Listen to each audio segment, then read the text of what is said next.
I'm Mary Berry, and in this series I'll be sharing some of my best foolproof secrets with you. I think it's really important to have a selection of trusted recipes that you know will never let you down. No matter what the occasion, I'll show you how to make it simple. From my ideas for delicious comfort food. Oh, another one, definitely. Another one. To something more stylish for those special moments. And dishes for those days when you just want to show off. There's absolutely no calories in here whatsoever. Today, it's scrumptious goodies to thrill the family. Oh, thank you very much, a spoon.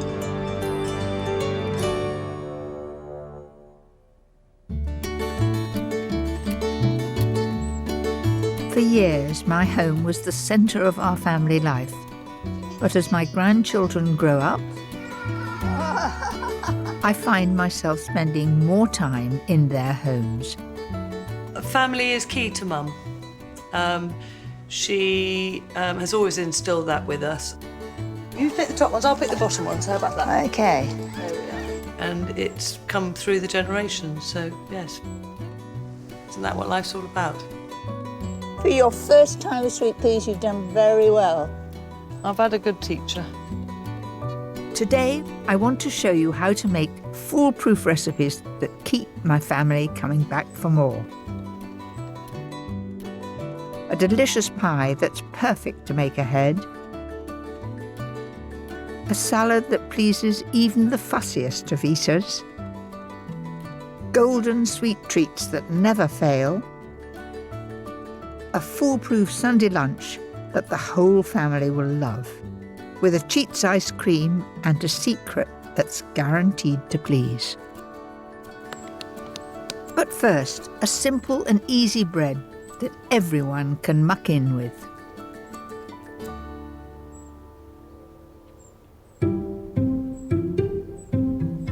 I'm always looking for ways to get the children involved with cooking. And flatbreads are the perfect thing, especially for my youngest grandchild, Atalanta. Flatbreads are so easy. It's just yeast, flour, a little bit of salt, water, dash of oil. Measure 175 grams of strong white flour, along with a pinch of salt and a teaspoonful of dried yeast. So I'll just mix that together. Oh, thank you very much, a spoon. Can you stir when I put the water in? Okay, stir away. Very gently, because it'll go all over Granny. Gradually pour in 150 mils of water. It's coming along, isn't it? Have you made cakes as well? Mm-hmm. Which is your favourite cake? I don't know. You don't know. Do you like making bread, Atty? Do you? Is it nice having Granny Coco here? Yes? It's fairly sticky. Let's just put a little drop more in. Get a good rise from it. Now look, that's nice. And really a little bit on the wet side, which makes a good dough. I put some flour on the table and knead it. Can I try, by the way? By the way, you can try. A good trick is to flour your hands first. Rub your hands together. That's it. Now, would you like to knead this one? There you are. Off you go. When I was a little girl, I used to sit here just like you, and my mummy, who is Granny, used to make pizzas with me and bread and biscuits. Can we have some more flour for us? Yes, Atalanta. Now your hands. Rub your hands. Wait a minute. Rub your hands together like that. Granny's got a magic way of doing it. To make these flatbreads extra special, we're mixing in some parsley and basil. But you can use any herbs that you like. And just go on working it. And if you want, you can put a bit of oil in it, enriches it more. So just knead that in. There we are. Pop it in the bowl. Leave the dough for about an hour and a half It should double its size.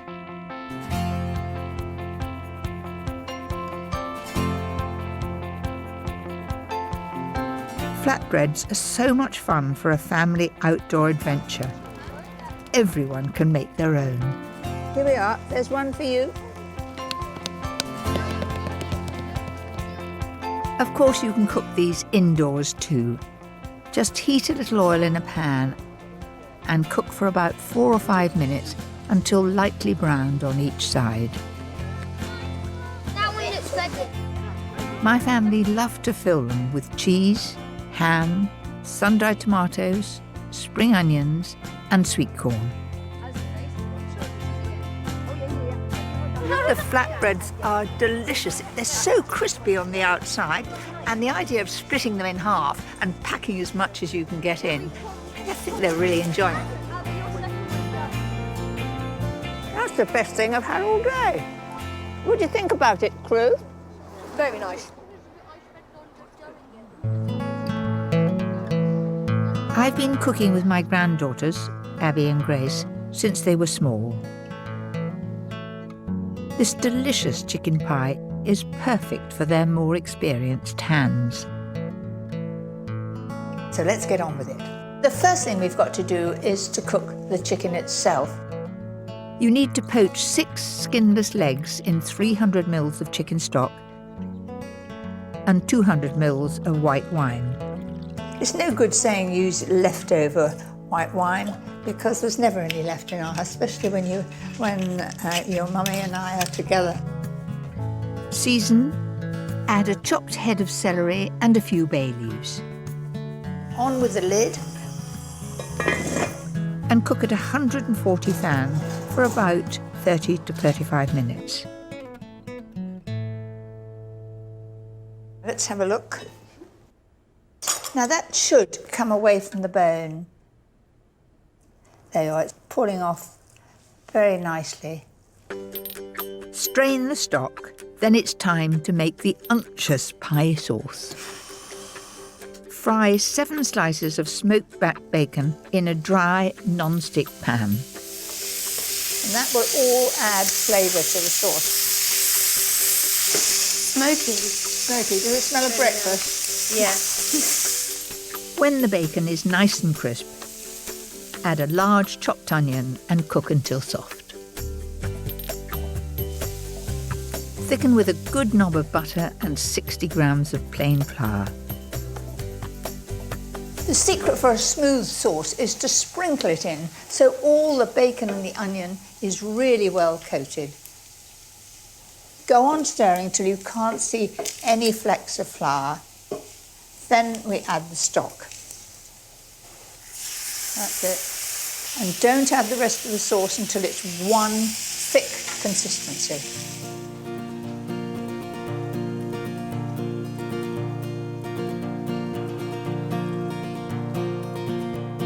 Finish with a nice dollop of full-fat crème fraîche and whole grain mustard.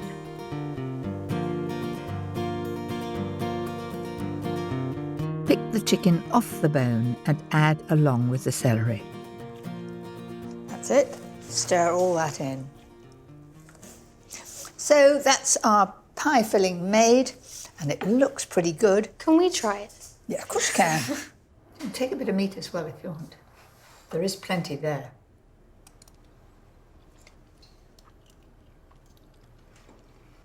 It's really good. Now for the spectacular lattice pie lid. Don't let it scare you. Here's the way to do it. Cut 2 sheets of puff pastry into 3 centimetre ribbons. Abby and Grace have been very meticulous and measuring it exactly. Lay half of them lengthways onto a circular sheet of baking parchment, slightly larger than your pie dish. The one thing that they have to do is get them very close together, because otherwise the sauce from the chicken will bubble up through the holes and it won't look beautiful. Now take another strip and carefully weave it through horizontally. Next, fold back all of the strips that were lying underneath Lay the next strip across, fold back over. And repeat with the rest of the pastry. This really is like weaving a basket, isn't it?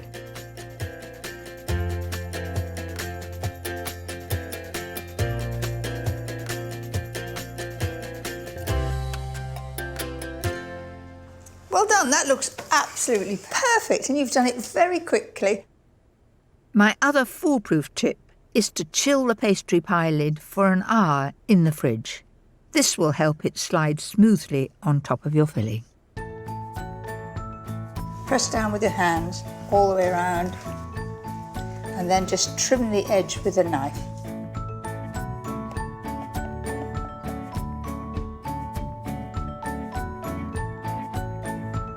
Do you feel proud of that, girls? Yeah. Bake the pie for around 30 minutes at 180 fan until golden.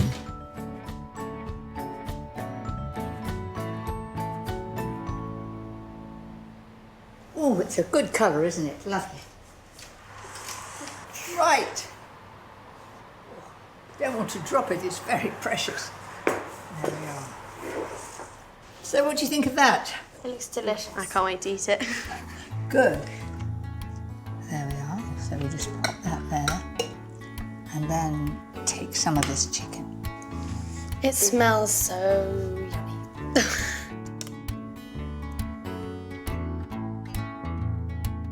That's delicious. Yeah, I'm definitely making this again. Are you?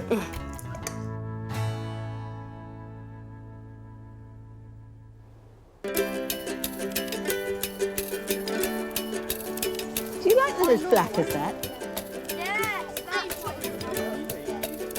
Sometimes my family prefers something light and scrumptious. And the one dish they always request is my delicious tuna salad. My salad is sort of first cousin to a niçoise salad. There are certain things that I absolutely love, and they're avocados. I'm putting those in. And I've got a wonderful lemon mustard dressing too, which is something that goes so well with tuna. Everybody loves crunchy croutons, and I like to make my own. I don't like them too big. I think the smaller ones are nice. Also, you get more crisp edges. My secret to making sure they always work is to pop them into a polythene bag with some olive oil. Just drizzle it over. Good pinch of seasoning and a good old shake. As you can imagine, it really coats every surface. If you try and do it in the pan, you end up by having far too much oil. Then simply fry the cubes in a hot, dry pan. Don't burn them, it's as easy as winky, especially if you do them in the oven. Those look pretty good to me. Off with the heat. The secret of a tuna salad, I think, is the dressing, and I've got a cracker of a dressing here. Whisk 8 tablespoonfuls of olive oil with 2 each of whole grain mustard and runny honey, and 3 of white wine vinegar. And the other ingredient in the dressing is the juice of half a lemon. I don't have the muscle that all those chefs have. They just catch hold of it, don't they? And they go, and somehow all juice comes out. I do that, and very little comes out. So I use a lemon squeezer.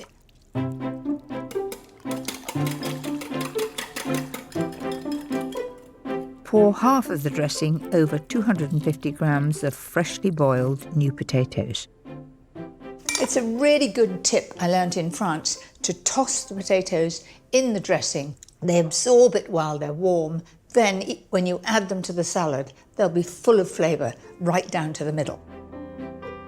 I like to serve this salad on a nice big sharing platter with blanched green beans, tomatoes, and a couple of chopped avocados tossed in lemon juice to keep the colour. I think they look lovely, these potatoes. They're lovely with the dressing. Don't be stingy with the tuna.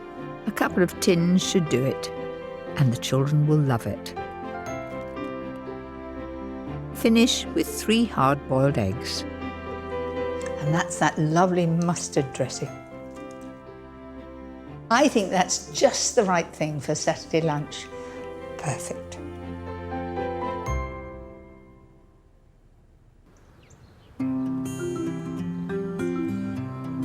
My grandsons Hobie and Louie love looking after all their ducks. We have 5 Indian runners and 2 Koulibiacs. The Indian runners are the brown ones. And how many eggs do you think there's going to be here today? I'll count them. There's 2. 1, 2. Right. But now and again I can drag them into the kitchen. We've got 8 now. 8 now. Well, come on, we'll take them back to Mum. Especially when it's a recipe that will satisfy their sweet tooth. My coconut and cranberry energy bars. Let's get cracking. Heat 100 grams of syrup. What are we up to, Hobie? 95, 100. Well done. With 200 grams each of light muscovado, sugar and butter. It's melted. Can you get that big bowl there? And I'm just going to pour all those ingredients in there because it's easier to mix in a cold bowl. It looks Yummy. Add 150 grams of porridge oats and 100 grams each of puffed rice and sultanas. Now I've got some ingredients here which you might not know what they are. What do you think that is? You taste it.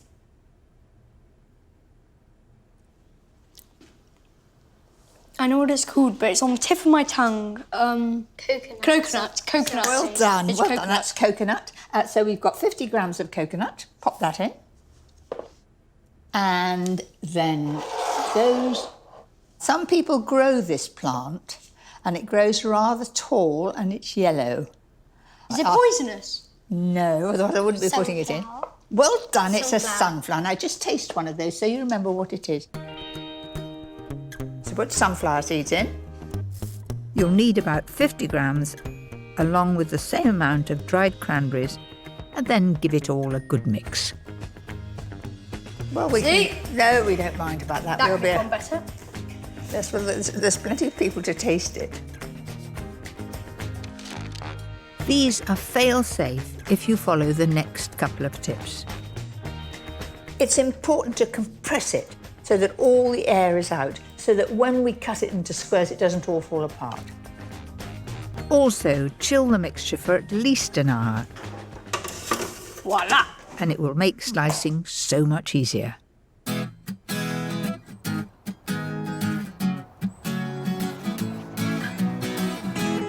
Come on, son.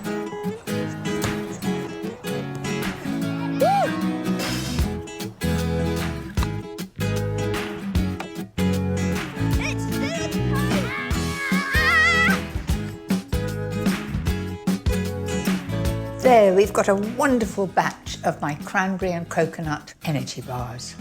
I can hear from the noise outside. They are playing hard. They'll love these. Look what I've got!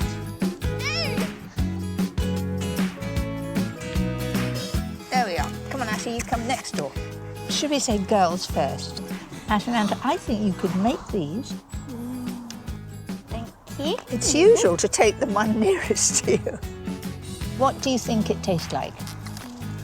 Coconut. That's right. Really yummy, and there's really nice raisins. I've gone. All gone.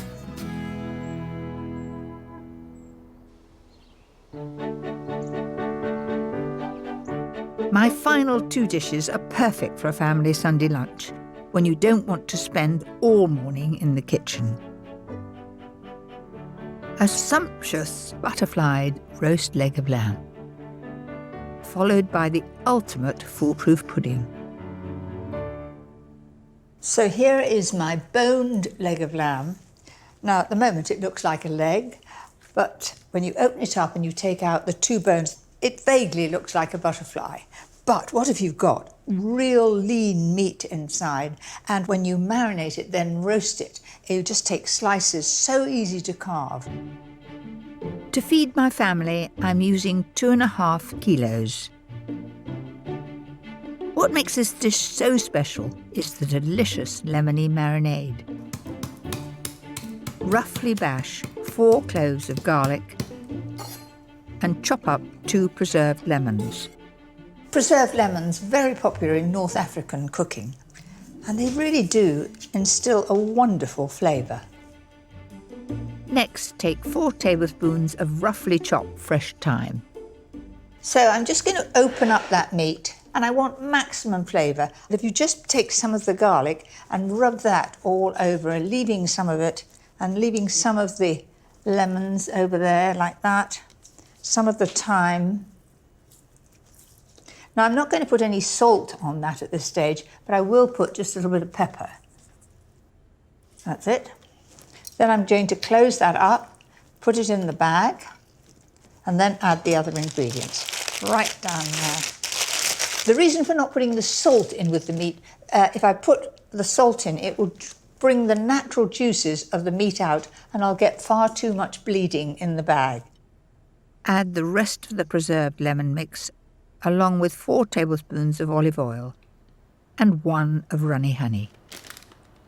If you get that sort of honey all over the skin with the marinade as I turn it, when we flatten it out to roast it, it just gives a film of honey on the top, and it means that that skin, when it's roasting, will become beautifully crispy brown. So make sure it goes all the way around. And you can imagine that is going to be absolutely wonderful. So that is now going into the fridge, ideally overnight, if not 2 or 3 hours.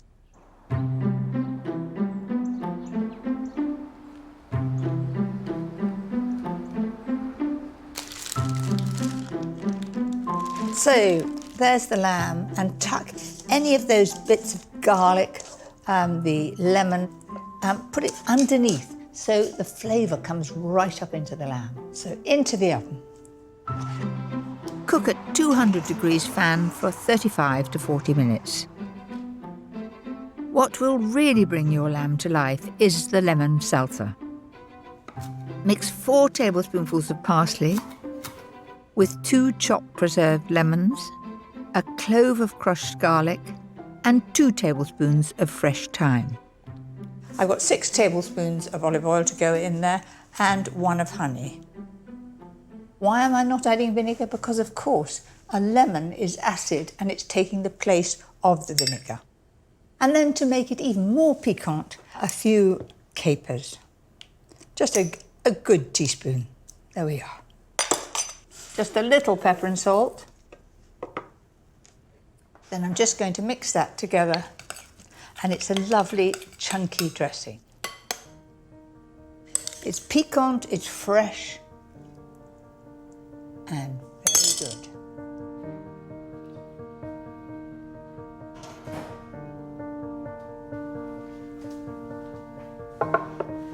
That looks magnificent. Cover with foil, leave to rest for 10 minutes. This will keep the meat juicy and tender and make it easier to carve. So remember, this had 35 minutes and it is pink in the middle, but another 5 or 10 minutes in the oven, it would all have been well cooked, so just up to you.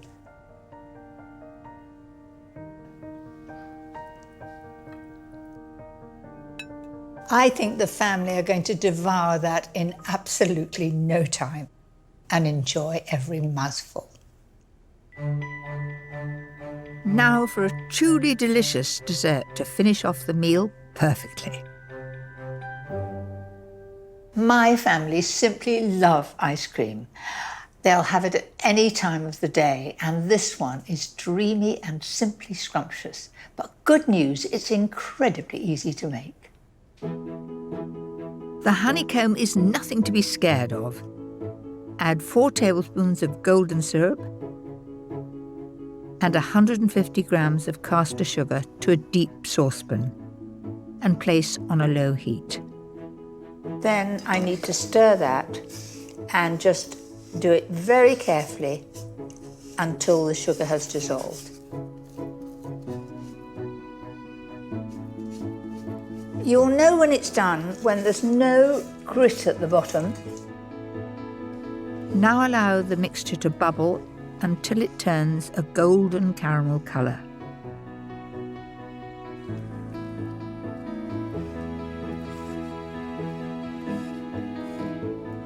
I think that's perfect. Turn off the heat, add 2 level teaspoons of bicarbonate of soda. 1, 2, and as soon as I stir it, it's going to foam up.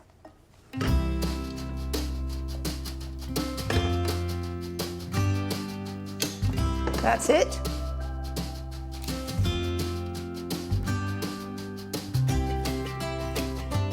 It's almost like magic, isn't it? Don't be tempted to touch it. It is burning, burning hot. While the honeycomb cools, you can get on with making the ice cream. And you don't even need a machine to do it. Whisk 600 ml of double cream to soft peaks. Then add 1 tin of condensed milk. When I was young, we had a den, and if we could get hold of a tube of condensed milk and some bread, we used to make sandwiches of it, and it seems heaven to us. I don't exactly fancy it now. If this isn't foolproof, I don't know what is. So, so easy. Now for the fun bit. Quite easy, wasn't it?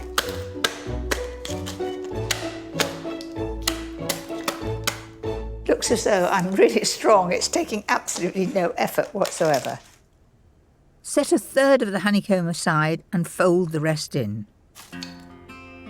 If you like, you could also use nuts or chocolate chips. Simply freeze for 6 hours or overnight. Top with a honeycomb or any sweet treat you like. And voila, it's done.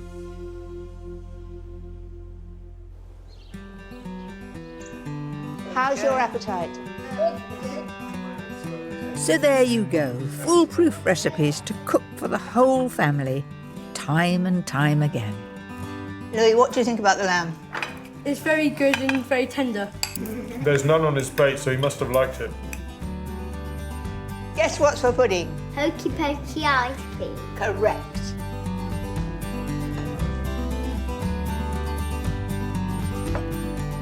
Have some more, please. No, this is mine.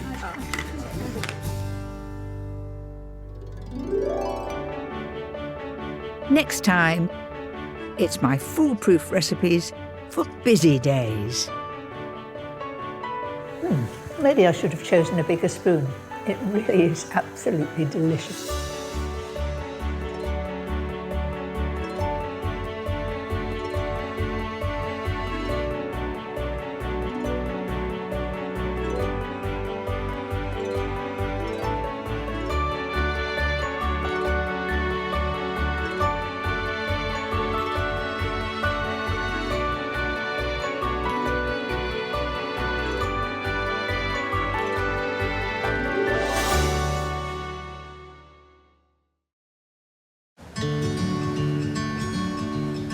I'm Mary Berry, and in this series I'll be sharing some of my best foolproof secrets with you. I think it's really important to have a selection of trusted recipes that you know will never let you down. No matter what the occasion, I'll show you how to make it simple. From my delicious ideas for lazy days Here are done. A treat for you. I could get quite used to this. It's very nice. to easy recipes when time is tight, and scrumptious goodies to thrill the family. Oh, thank you very much. A spoon. Today, it's foolproof recipes for those days when you want something that's just a little bit special. It's a real treat.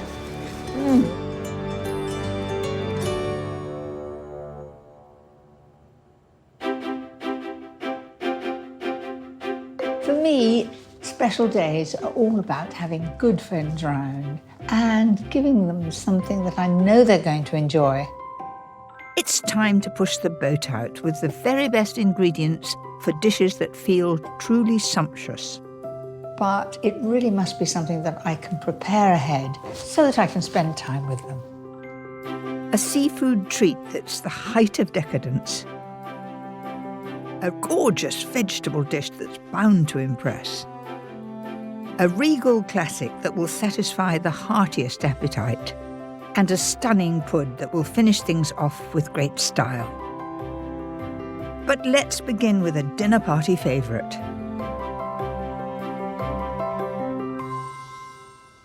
Salmon is the perfect fish to serve for a special occasion. I've got them from the centre cut and I have taken the skin off those. So, onto the topping. Finely chop a handful of chives and add to a packet of soft cream cheese. If you pick up low-fat cream cheese, it'll just run off the salmon, it won't have the flavour and it won't have the texture, so full fat. To pack in more flavour, add some grated parmesan and a clove of crushed garlic. That looks just about right. Smells beautifully of chives. Now we want some black pepper in there and some salt. So we now have the topping ready for the salmon. So dollop it on. The idea is to cover the fillet from end to end fairly evenly.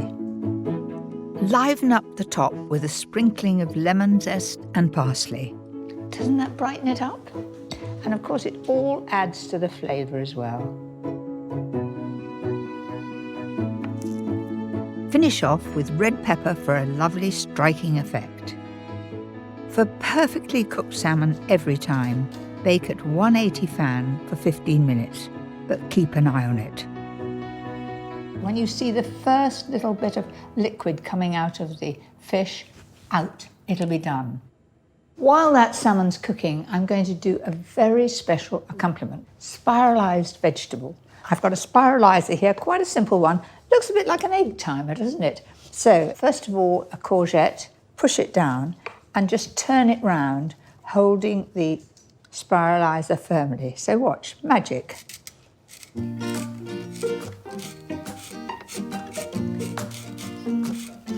you know, it's a bit like sharpening a pencil, isn't it?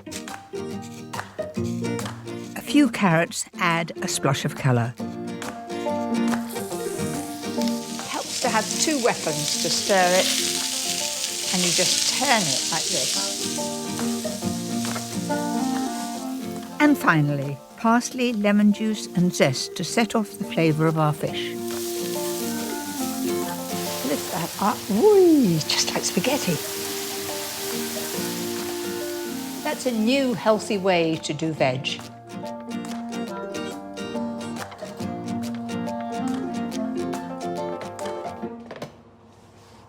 That looks just about right. Can you see at the very front here, there's just a little bit of liquid coming out. That's how it should be. Now a little juice over the top. So there you have it, my beautiful salmon with a nice herb and pepper topping. I think that's just perfect for a special occasion.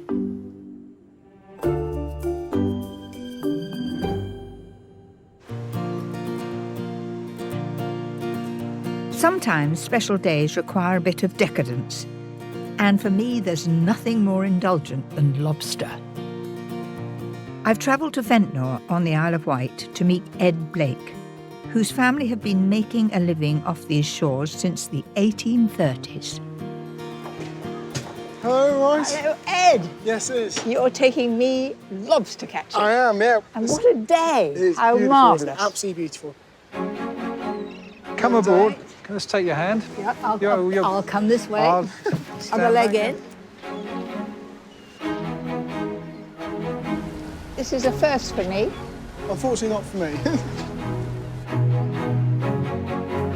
Around 400 lobster pots lie at the bottom of these waters, strung together in rows. Boy, just ahead. Every 24 hours, the fishermen head out to check each one, hoping their bait has done the trick. Here we go, the first pot's on its way.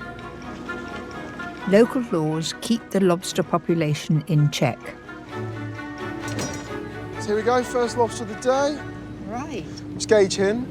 Right. So it goes from behind the eye socket to the back of the head. This one is undersized here. And you Has see- to be past that. Yeah, yes, the back of the head has to be up to there. So, So that goes back. it goes back.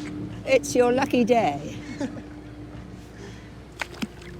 Why is Ventnor a good place to find lobsters? Right, off of here, off of Ventnor, we got the point of the Isle of Wight, and there's the headland of Cherbourg, which causes a pinching in of the land, which accelerates the tide through it. This means the lobsters have to be strong to fight against these strong currents, and also have a very good feed supply, because the more tide there is, the more nutrients there is in the water being carried. So they don't have to move far to get their feed, a lot of feed.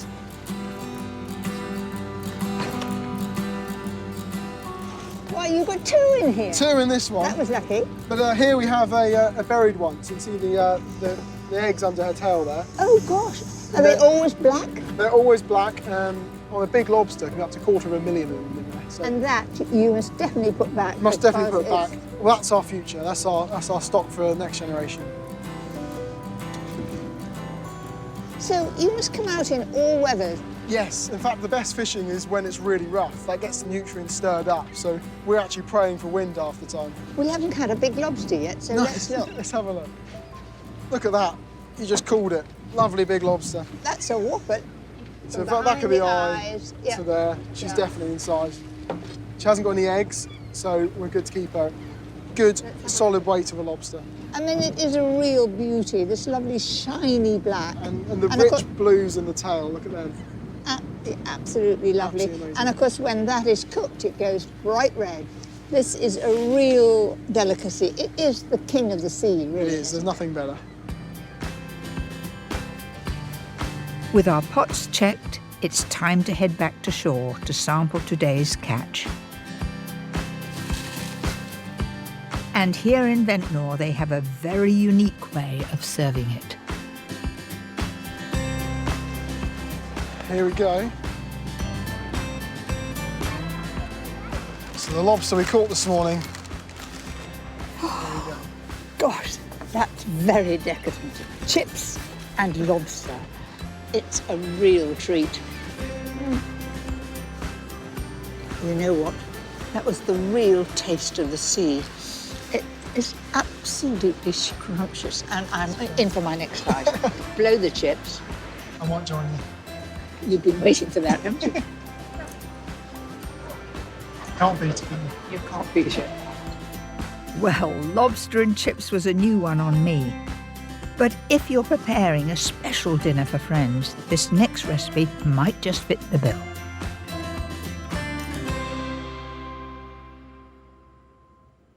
Right, first of all, let me make the aioli. Count out 6 tablespoons of full-fat mayonnaise. No need to make your own. Then I'm going to add some creme fraiche. Again, full fat, just 4 tablespoons.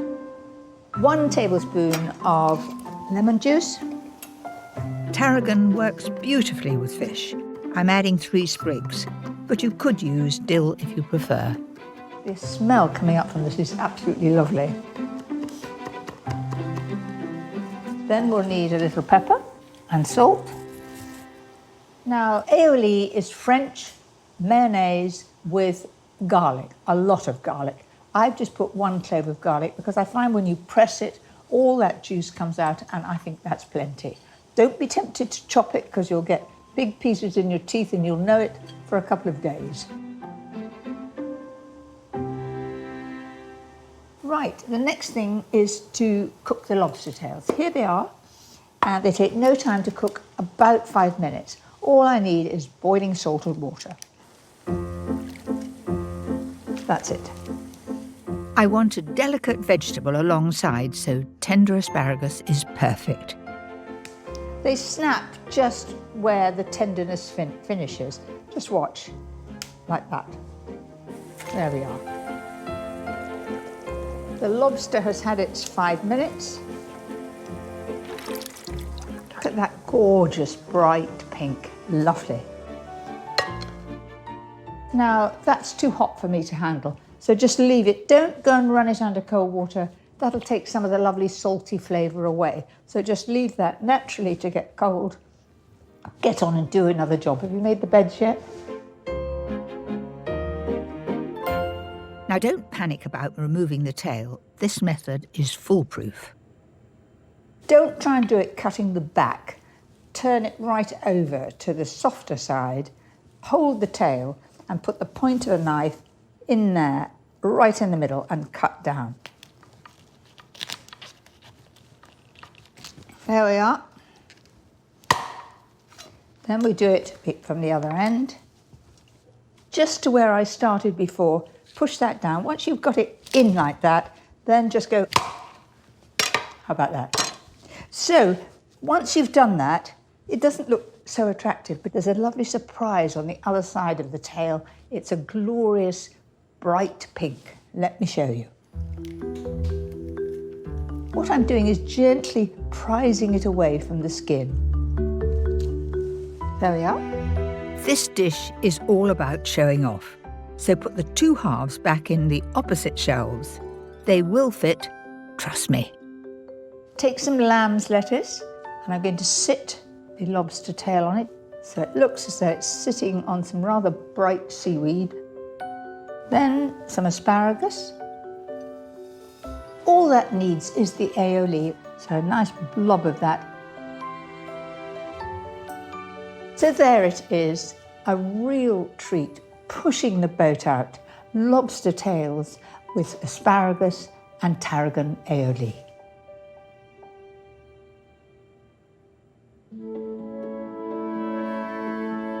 When you're planning a special occasion, it's important to cater for all tastes. And this next dish is a lovely, rich way of serving vegetables. It's colourful, it's tasty, all in one dish, and you can do it ahead. Let's get going. I'm using courgette, red pepper and aubergine because they roast so well. Now I'm going to add about 4 tablespoonfuls of oil, give or take. You just rub it together and eventually it'll all get covered in that olive oil. If you just drizzle the oil, you'll miss bits. This works every time. I think that's well and truly mixed. The secret to this dish is to roast the veg first. That way, all the moisture will be drawn out and the dish won't be soggy. Now I've set the oven at 200 fan and it will take about 25 minutes. I'm aiming to get them a nice colour and beautifully tender. All posh vegetables need a posh sauce. Mine is made with some red onion, 2 fat cloves of garlic, and to make it velvety smooth, I'm using passata. Now passata is just sieved tomatoes. Last few bits, sugar, chopped basil and thyme, and leave it to simmer for 10 minutes. Now to take out our vegetables, you'll notice they've really shrunk. Now it's time to make the layers.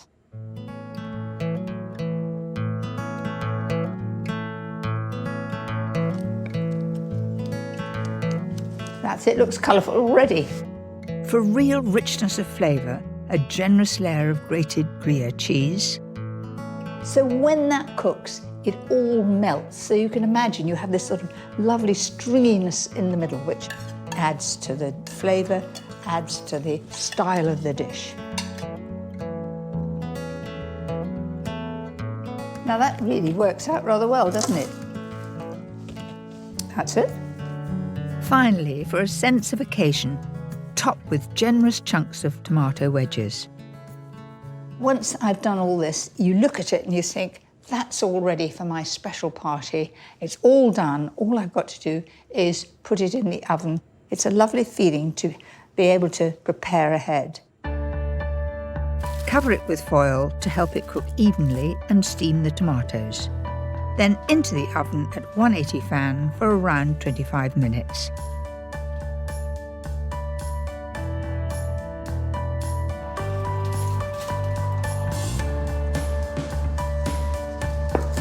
That's just like I wanted it to be. It's bubbling just at the edge here, and that cheese will have melted in the middle. Delicious on its own, or wonderful for a Sunday lunch with a leg of lamb. I think that looks most exciting, far better than the old-fashioned ratatouille.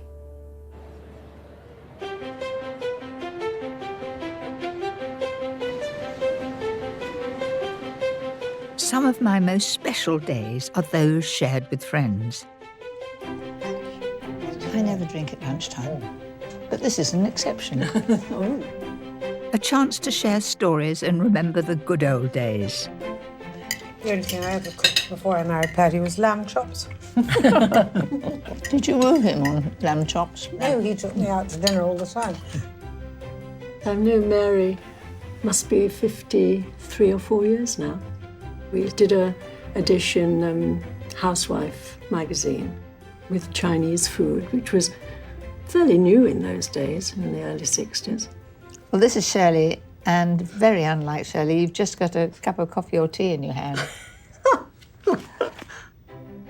Times have certainly changed, but here at Rules, things have stayed firmly in the past. It has been going since 1798 and is renowned for a dish which has remained unchanged for many years: beef Wellington. The origin of this dish is unclear. Some say it was invented in Wellington, New Zealand.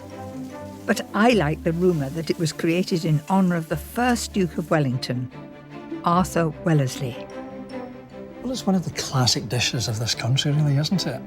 But it's a bit of a finicky dish to actually make, and a lot of people don't really perhaps have the time or the expertise or whatever else to stand here and make it. There's a few processes involved. It's not something that you can just come home, bang, in the oven. So you need to think about it, maybe pre-plan a wee bit and be quite organised. Because we've had it on for so long, it doesn't actually feature on the menu anymore. Our guests know they simply have to ask for it, and we're delighted to create that for them. And it's one of those dishes, you know, there's little point in trying to reinvent the wheel. It works. It's worked that way for hundreds of years. So it's a classic, iconic dish.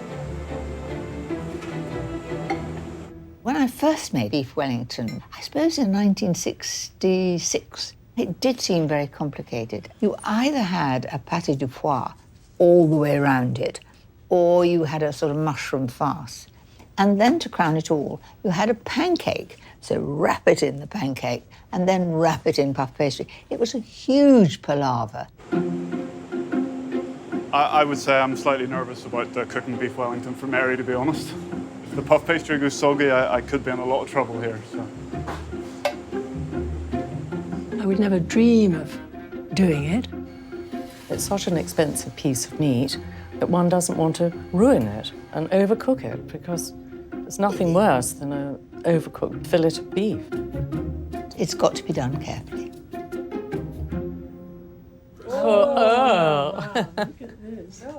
How beautiful is that? This is the moment of truth. Fingers crossed.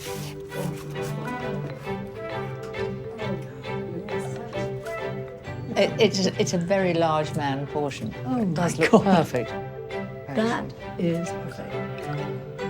Oh, the meat is beautifully pink, and the crowning glory is the pastry. As I tap my finger against it, it's as crisp as can be. Perfection. I'm a very relieved man, Mary. Very relieved man. What are we waiting for? Oh, it is so delicious. This is the most gorgeous flavour. And none of us have cooked it. What a treat. That really was a stunning beef Wellington. But if you want to make one at home, my version is far simpler. And just perfect for that special dinner party. The first thing you need for beef Wellington is wonderful beef fillet. Now, I've got one here, and it is the middle cut. Now, that's important if you want to get every slice cooked the same degree. Now, it is expensive, but providing you cook it well, it'll be a real treat. It's essential you take the time to seal the meat first. There it is, sizzling. This will give it a much better flavour later on.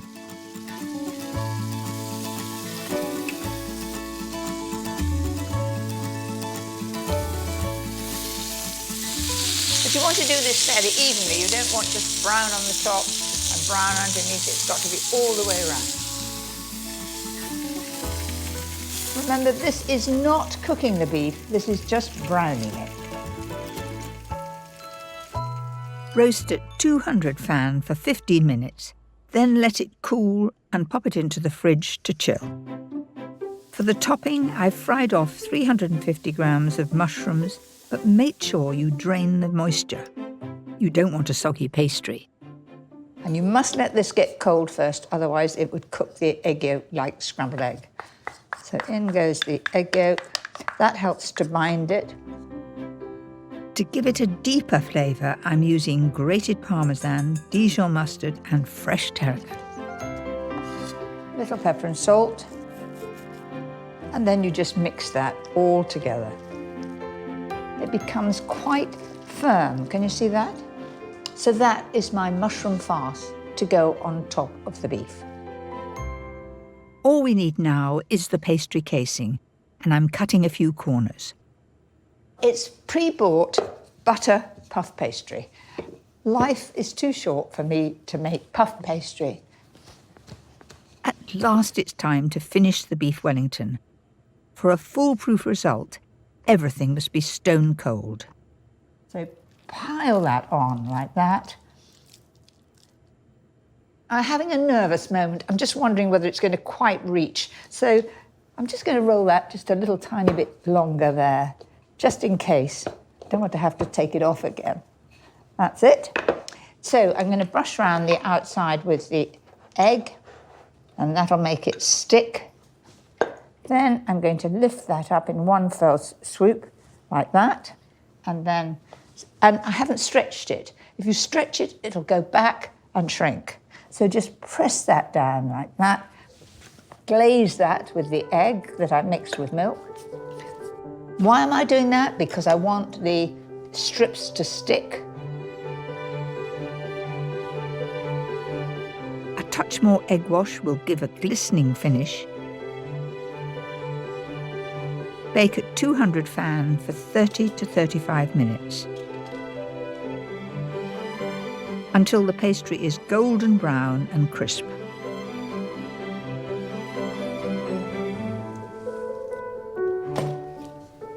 Doesn't that look amazing? There'll be a lot of oohs and ahs at the table when that arrives. You just pull that away like that, and you can see that that's a lovely pink colour.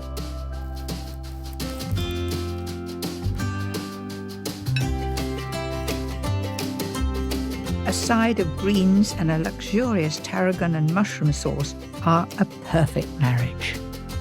I think I'll get that in one go. Dare I say it, I think that would be my most favourite meat dish to serve for that very special occasion. It's always good to end a special meal with a bit of a sparkle. And this pud is beautifully simple. Panna cotta simply means cooked cream, and it comes from Italy. If you're in Italy, it's there on every menu. So that's 900 ml of cream, and then I'm going to add the sugar, 75 grams. In that goes. And I'm going to heat it simply enough to be really, really hot and dissolve that sugar. For that hint of latte, add equal parts of instant coffee and water. You could, if you wish, use 1 shot of espresso coffee if you prefer, but this I find gives a really good flavour. Now, to make the whole thing set, I need gelatin. Soften 13 grams in water and add to the latte mixture. Don't expect it to be like a thick sauce or anything. You won't notice any difference in the consistency, except that there's no floppy gelatin there. That's absolutely ready to go. That was easy, wasn't it?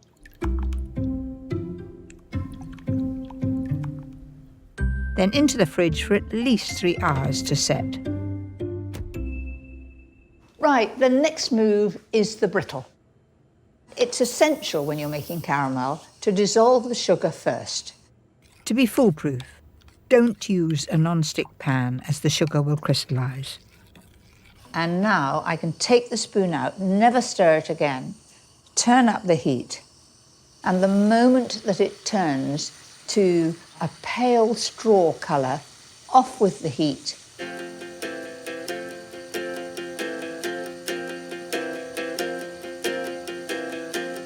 I think that's almost the colour I want. So I'm going to turn the heat off. In goes the nuts. Move it round. And then pour that.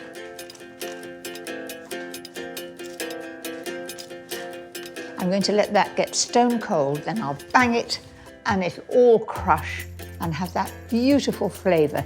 Each little piece of nut will be covered in caramel and it'll look like a little jewel.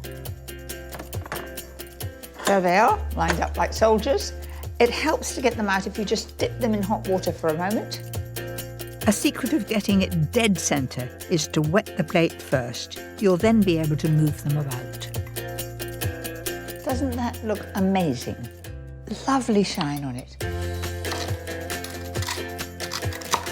You don't want to have the pieces too big to break their teeth, just about right.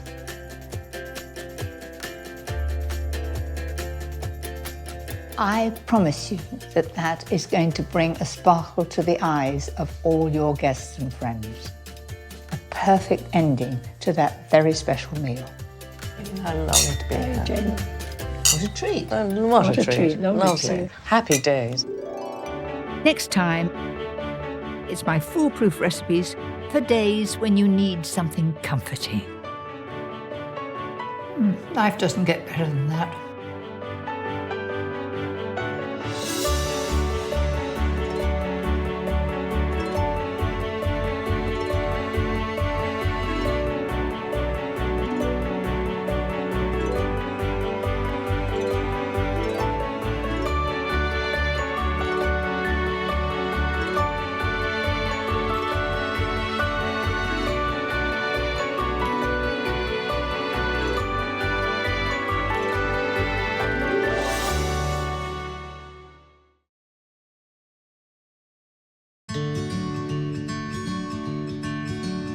I'm Mary Berry, and in this series I'll be sharing some of my best foolproof secrets with you.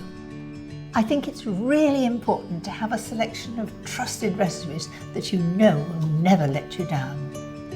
No matter what the occasion, I will show you how to make it simple. From my delicious ideas for lazy days, Here, darling, a treat for you. I could get quite used to this. Very nice. to moments when you need a little comfort, Life doesn't get better than that. and stylish treats to delight your guests. Today, it's foolproof recipes for those days when you're simply run off your feet. Maybe I should have chosen a bigger spoon. It really is absolutely delicious.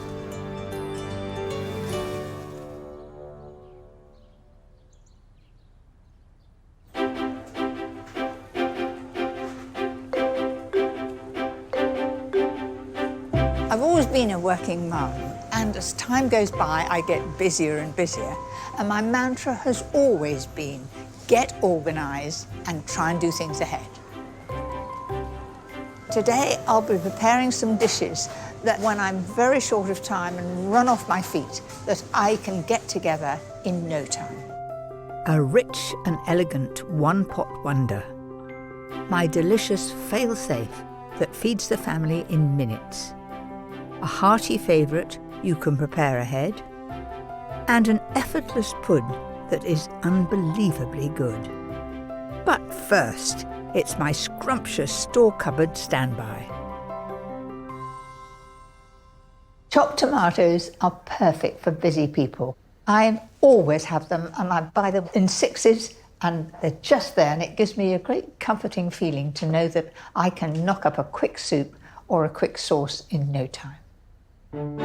Something else I keep in the cupboard for times like this are sun-dried tomatoes. 6 of these and a touch of oil with some pressed garlic will give a beautifully intense flavour. Then add 3 cans of chopped tomatoes. Only at the end of the season, when tomatoes are really cheap, would I use fresh tomatoes. These are really the most useful thing to have in the cupboard. And a real foolproof tip is to add some sugar. The sugar brings out the flavour of tomatoes. Even if I'm grilling tomatoes, I just put a little sprinkle of sugar. It just gives it extra flavour, as well as a bit of pepper and salt. And finally, I'm going to add some stock. I've got 500 ml of stock. Now, you may not have fresh stock. If not, use a stock cube. Now, what I've got to do is give that a good stir, bring it to the boil and simmer it for 10 minutes.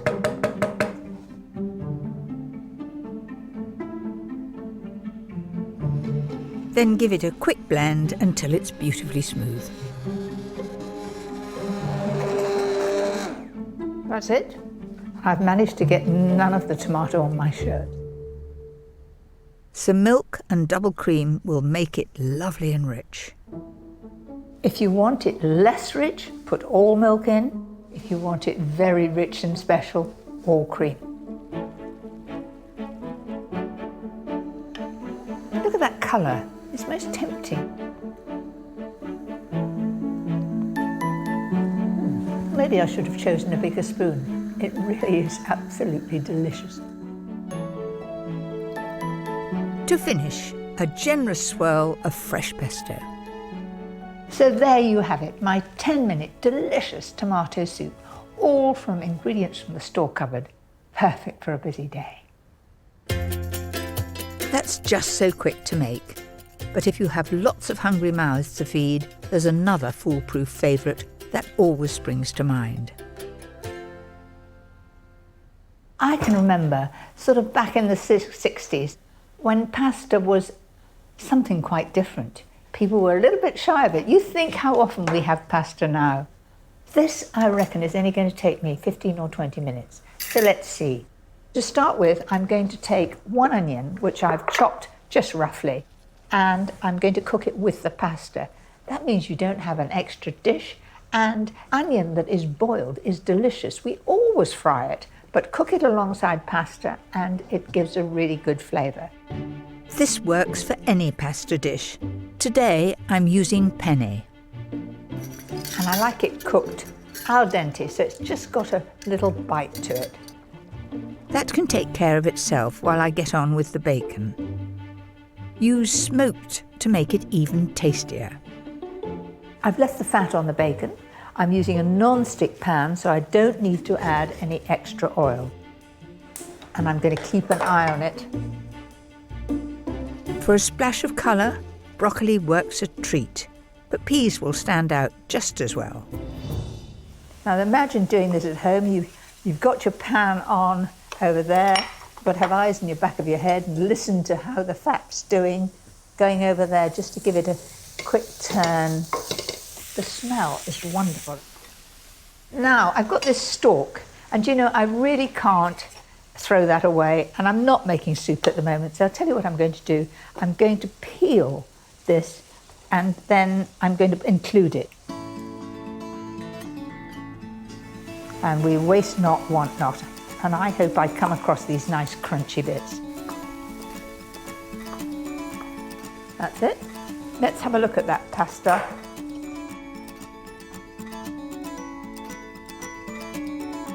There's still a bite in it. It's still very al dente. I reckon that has just 2 minutes to go. Just enough time to cook the broccoli. All in one pan, saves on the washing up.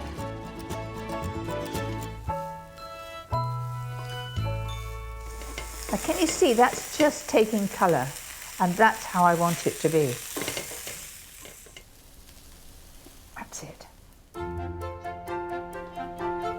A clever way to keep the broccoli vibrant is to give it a quick rinse in cold water.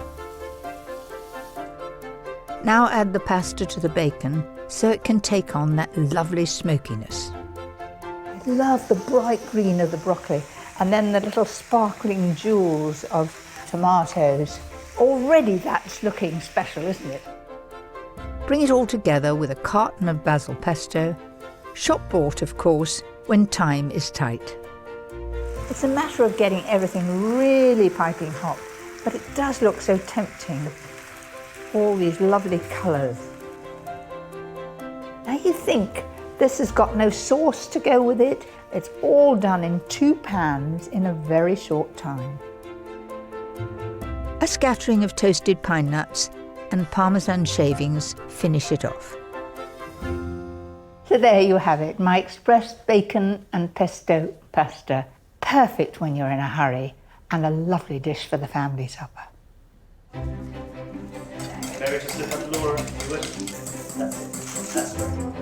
I'm so grateful that my days are very busy, and they have become even more so over the last few years. So this is for Holly, happy 12th birthday, and Alice. I try to keep on top of everything, and I have my lovely assistant Lucy to help. Yeah? But when I feel the need to unwind, there's one recipe perfect for slowing things down. Now, fennel, you either like it or loathe it, but I'm going to make you love it. And I'm going to cut it into small dice. If it's in too big a pieces, it won't become tender. So there it is. Some people take out that middle a bit there, but I'm not going to. I find there's no need, and it becomes a little more crunchy than the outside.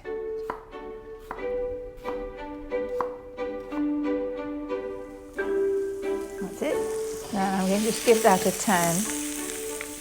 Now I'm going to add some garlic. Then I'm going to add the rice. This is round rice. It's not pudding rice. It's arborio rice, or sometimes known as risotto rice. Then we need to add some wine, very important, a white wine, and I'm going to add 300 ml. And this is a new bottle, and I know just about where my finger should be, how far we should go down. So 300 ml. Tiny drop more. And we'll just let that absorb for a few minutes. I've got here 750 ml of fish stock. It could be vegetable stock. My foolproof tip is to make sure the stock is really hot. I'll give it a stir. The rice will absorb it much quicker and it won't overcook. It is important to add it little by little, and the total time from when you start adding the stock, it will be about 20 minutes. Slowly, carefully, and make sure it's all absorbed. This is the bit I find very relaxing, perfect after a busy day. Now, can you see now that's thickening up?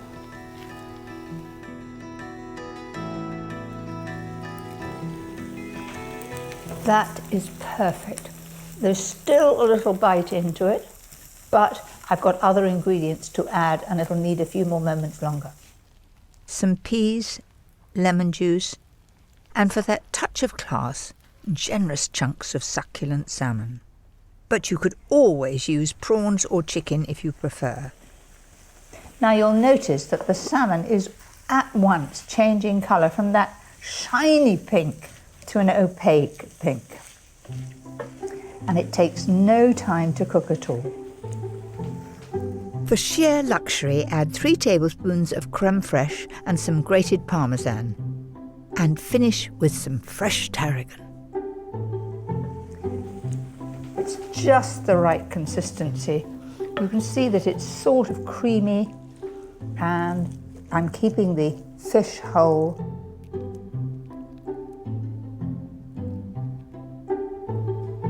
To crown the glory, a little bit of pea shoots.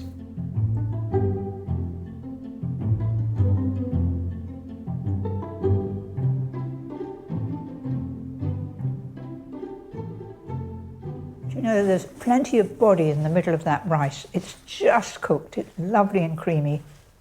The fennel flavour's coming through, and the salmon is just perfect. I don't just like it, I love it, and I'm going back for another one.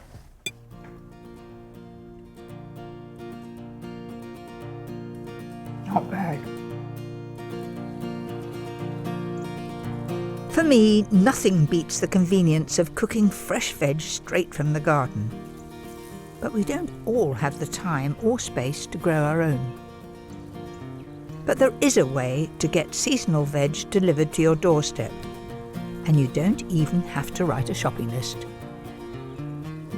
I've come to Coles Hill in Wiltshire to meet Sonia, who runs one of over 600 veg box schemes that are growing in popularity up and down the country. So you're growing all different vegetables. How many do you grow? Probably throughout the year about 70, and that obviously includes some fruit as well. But we need to get a range of vegetables to go in the boxes just to keep people interested throughout the year. Let's go and see what we can find then. So these are bolotti beans. Do I have to feel whether the beans are inside them before I pick them? Yes. The pods look awful, but the beans inside, if you look at that, they're just like little bird's eggs. Oh, they're beautiful, aren't they? Aren't they? Mm. What do you suggest people do with them? OK, well, obviously you've got to pod them. So you're just going to use the beans. Boil them for at least 30 minutes. And then once they're soft, I would put them into something like a nice tomato sauce with maybe some green beans as well, and some seasoning and basil and garlic. Or you could do, if you want to be really adventurous, you can make a bolotti bean hummus. That's what I'm tempted. Yeah. This is certainly a fun way of getting veg you might not choose for your weekly shop. So these are all Romanesco. It's a cross between two different vegetables, isn't it? That's right. It's a cross between broccoli and cauliflower. And in fact, it translates as Italian cauliflower. That is sheer beauty, isn't it? It's like a little mountain of cauliflower, isn't it? Yeah. So what do you like to do with it? Well, you can roast it whole. It really brings out the flavour. It's a beautiful nutty flavour with some spices and things. So there you go. Look at that. Within minutes of being picked, today's selection is being boxed. They've got some nice romaine lettuce, so they'll be having Caesar salad, yeah, I'm sure. Absolutely. And as if I didn't have a busy enough life, I've now become a delivery woman. Hello? Hello. Oh, Here's your veg box. Oh, excellent. So what's the best thing about the vegetable box? As a working mum, it's very easy just to feed your kids, you know, peas, carrots and broccoli, because you know they're going to eat it. And having a box like this definitely makes their vegetable eating more varied. And it must save you time not having to go shopping, make those lists, find the stuff. It's one less thing to worry about, absolutely. Well, you enjoy it. Thank you very much, I will. So a delivery can certainly make your life that little bit easier. But if you're wondering what to do with all this wonderful veg, I've just the thing. Most people just do cauliflower cheese, but I'm going to do roasted cauliflower. And all I'm going to do is take all the sprigs off and roast them in a little olive oil.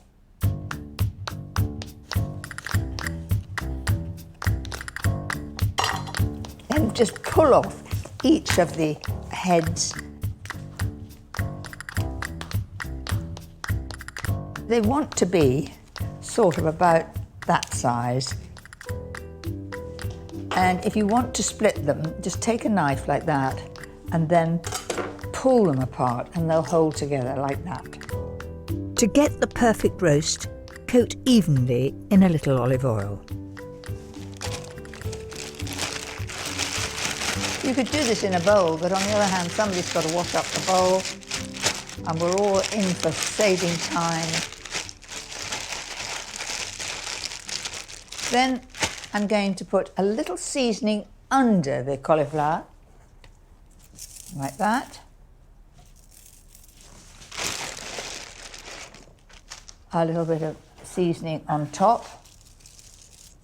And it's nice to use sea salt because you get a bit of crunch.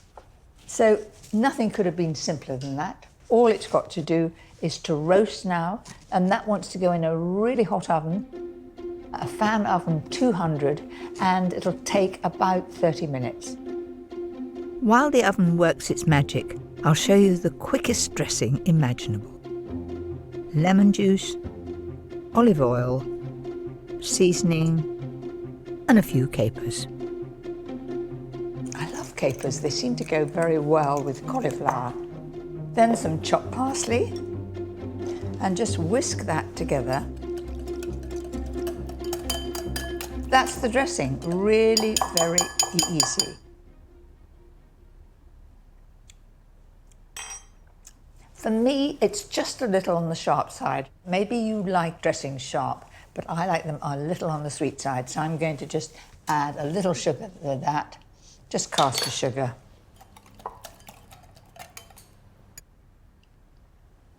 That's more my style, a little less sharp. Cauliflower's going to be ready.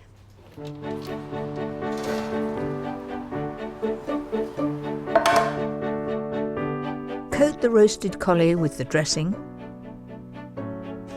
That has got a lovely shine to it now, and I'm just going to tip that while it's piping hot. Doesn't that look gorgeous? Something totally different, very quick to do, and oh so simple. This is so good, I love it on its own. But if you're making the family supper, why not try it with these, which can be prepared ahead to make life easy. First of all, the stuffing.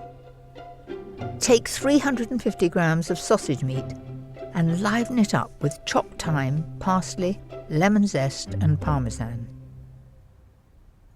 And I can see it's well mixed because the parsley is evenly throughout.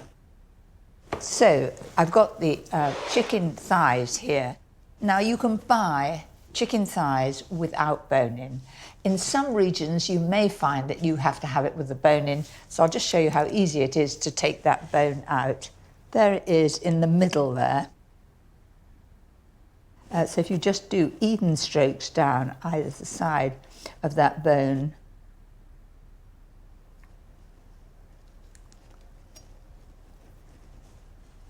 once you've got the end of it to hold, can you see the weight of the chicken brings it down, and then it just comes off quite easily at the end, like that. Right, now to the actual stuffing. Simply cut it like a cake for perfect portions. And I'm going to roll each one into a sausage shape, and think about it, it wants to be the same length as the chicken thigh. Just a little bit of seasoning. Then we put our little sausage in the middle. That's it. Roll those round like that. They want to feel rustic, so don't worry if the sausage meat peeks out at the ends. Now we need to put bacon around the outside. And make sure that it's really well wrapped round underneath. That's it, and that is going to hold it together. My tip for a beautiful glaze is to drizzle some honey before they go into the oven. I've set it at 200 degrees fan, and it will take about 25-30 minutes. What could be easier or quicker?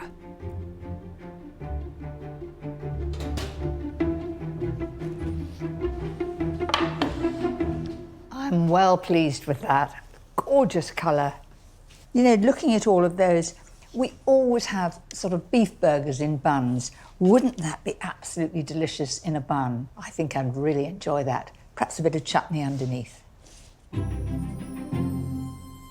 look how a wonderful colour that bacon's become. It looks very special.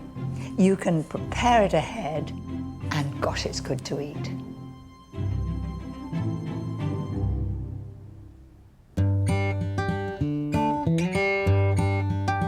Despite life's demands, I always try and make time for my friends. And I've been playing tennis with the girls every week for over 20 years. Yours, she says. This really helps take my mind off my busy schedule.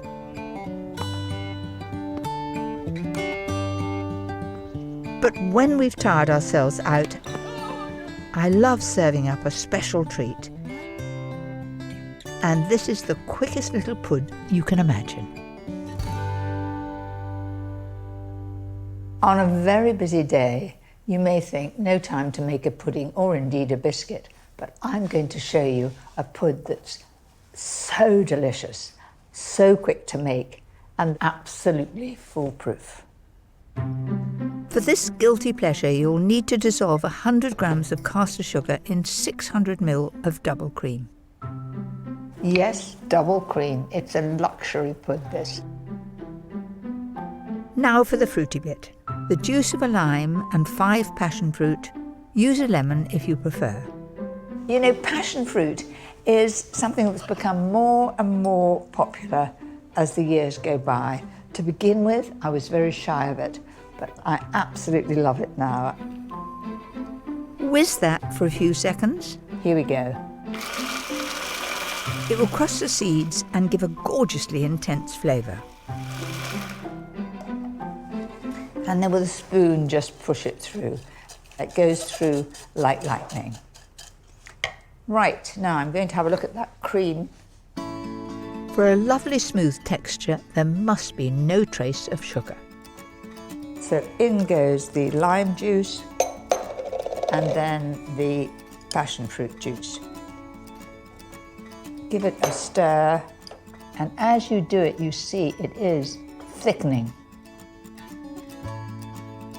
It's a reaction of the lime thickens the cream instantly, and the passion fruit also helps too.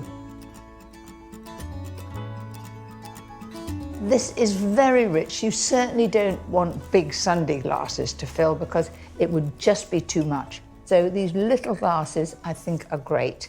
They need to go in the fridge for 3 to 4 hours to set firmly. See, there's a real wobble now, and I'm going to make a special, very quick biscuit to go with them. First of all, a little flour on the table. Roll out half a block of all butter puff pastry.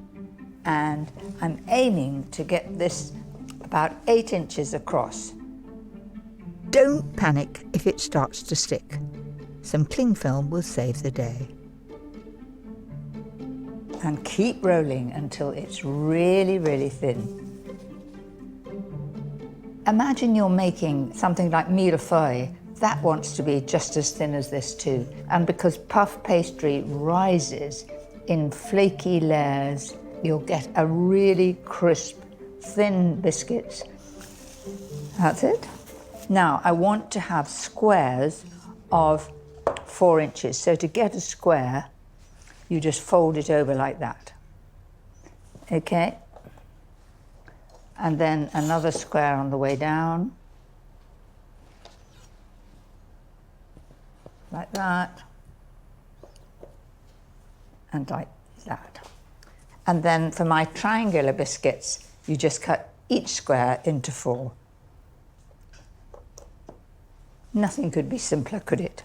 For a delicious topping, just brush with egg white and sprinkle evenly with a mix of lemon zest and sugar. So really, so quick, easy, simple to do. You haven't even made the pastry. Now these need very careful baking. I've set the oven at 180 centigrade and they take about 8 to 10 minutes because they want to be a very pale golden on the outside. If they're brown, they'll be better. So you've been warned.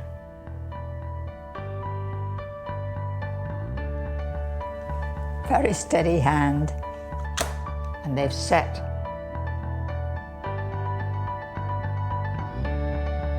Finish them off with a dash of passion fruit.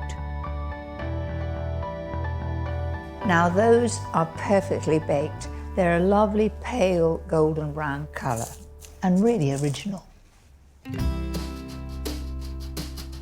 I think they're winners, especially for the girls' lunch.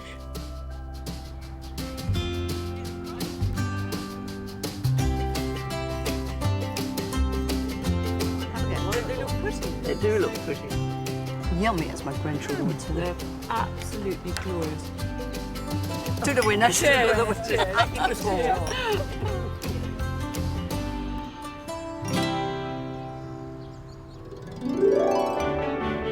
Next time, it's my foolproof recipes for days when you want to show off. It's absolutely delicious, very summery. There's absolutely no calories in here whatsoever.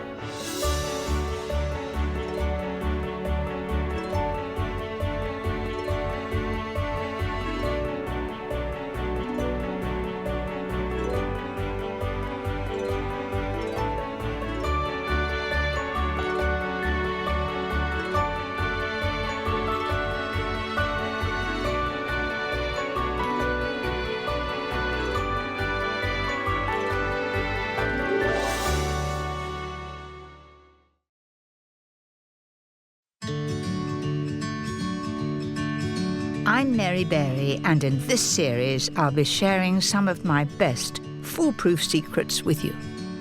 I think it's really important to have a selection of trusted recipes that you know will never let you down. No matter what the occasion, I will show you how to make it simple. From quick and easy dishes, perfect for when time is scarce, It really is absolutely delicious.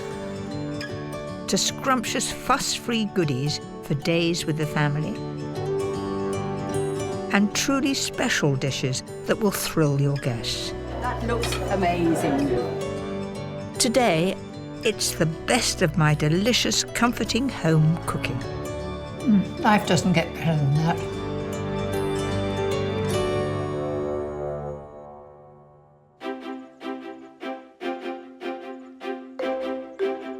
Whether it's in my family or my working life, I've never been one to put my feet up.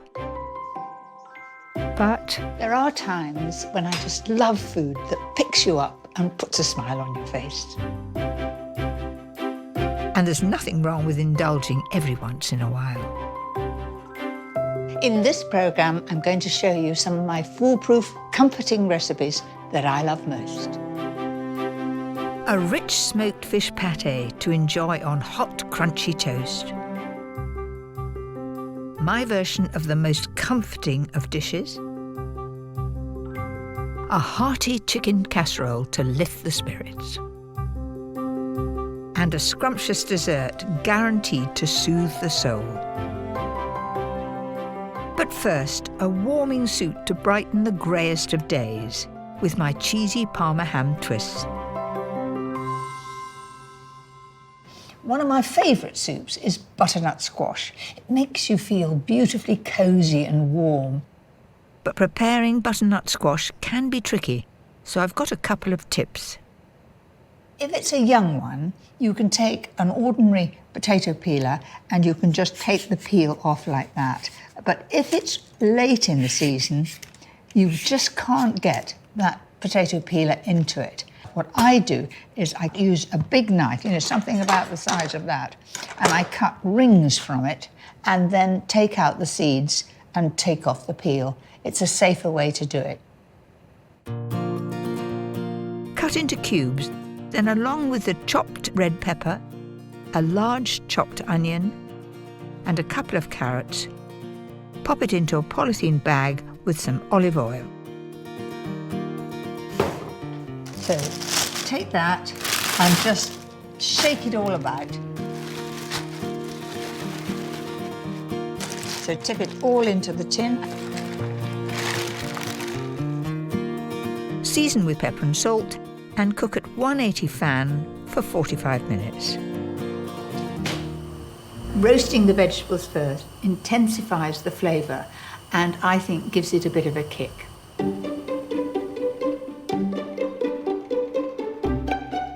What makes this soup really special is topping the veg with some chopped ginger and runny honey. This just adds sweetness to it and it gives a bit of a glaze too. Roast for a further 5 minutes until all your veg are nice and soft. Then add it all to a casserole pot. Aren't they lovely and colourful? The smell is wonderful, that ginger. Add around 1.5 litres of vegetable or chicken stock and let it bubble away for about 10 minutes.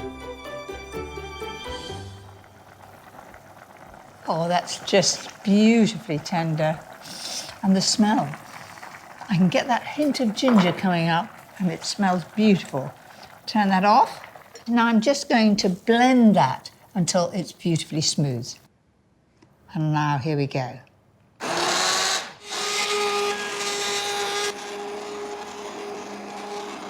If it feels too thick, the trick is just to add a little more stock. That looks fine to me now. And I've got something rather special that I'm going to serve with this soup.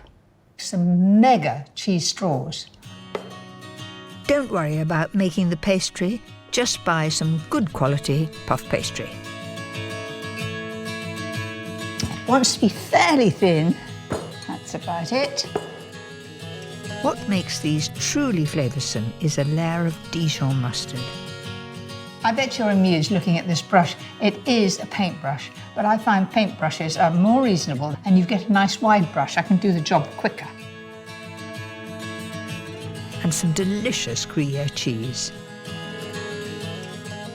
I've chosen Gruyere cheese because I like the way it melts down and the whole thing is very comforting. To make these melt in the mouth, press the cheese onto the pastry, then fold in half and start the process all over again. And to make these twists even more appetising, add some wonderful salty Parma ham. The dry cured ham gives it a great piquancy. That's it. Fold, roll and sprinkle one last time. All these light layers will create a mouth-watering crunch. And then I'm going to cut this into 6. Do you know, this is a winning combination of flavours. I am immensely fond of Parma ham. I love cheese and crispy pastry. The 3 go really well together. Right, all I've got to do is give those a twist. 3 twists. 1 here in the middle and 1 at the end. Pop them on the tray like this, that way. The secret to a perfect bake is to chill for 10 minutes and then pop in the oven at 200 fan for 20 minutes.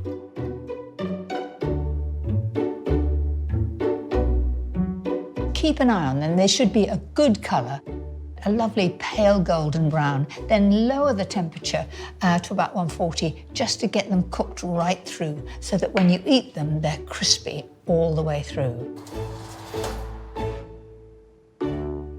I think those look really tempting. I remember in the 80s when cheese straws, every time you went out for drinks, you would see cheese straws, and they were delicious. But these, well, I think they certainly a bit more one-upmanship with this. Very, very special. And of course, I've made huge ones of these, but you could make little ones to have with drinks. I can't think of a more cosy lunch than a steaming hot bowl of soup with an indulgent cheese and ham twist.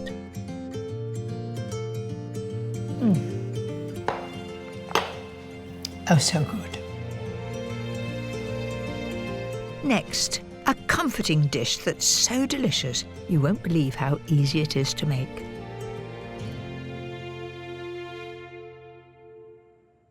Mackerel pâté is really, really simple and it goes very well with hot toast. First of all, you need smoked mackerel fillets.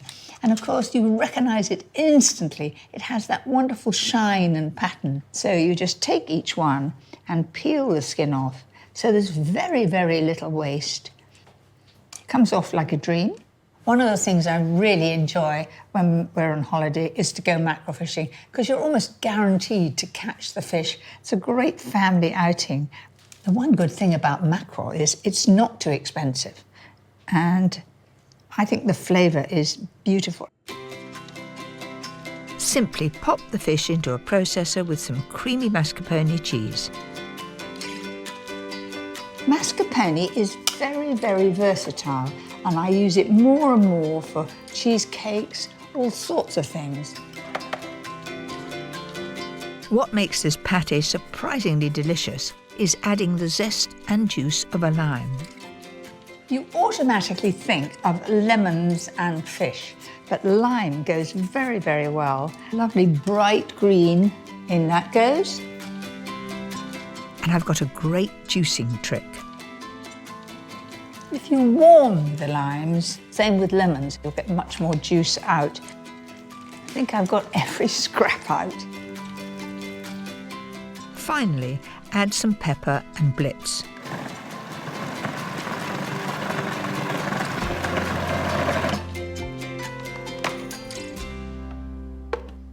It really couldn't be more simple.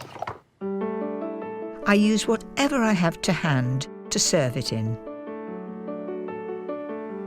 It will keep for a week in the fridge and you can also freeze it. It freezes well. And for me, the essential part is having a really good bread toasted and then lashings of butter.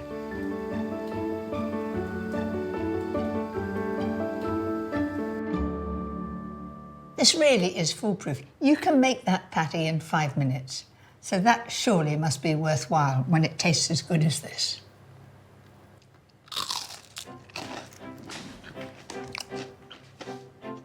Life doesn't get better than that.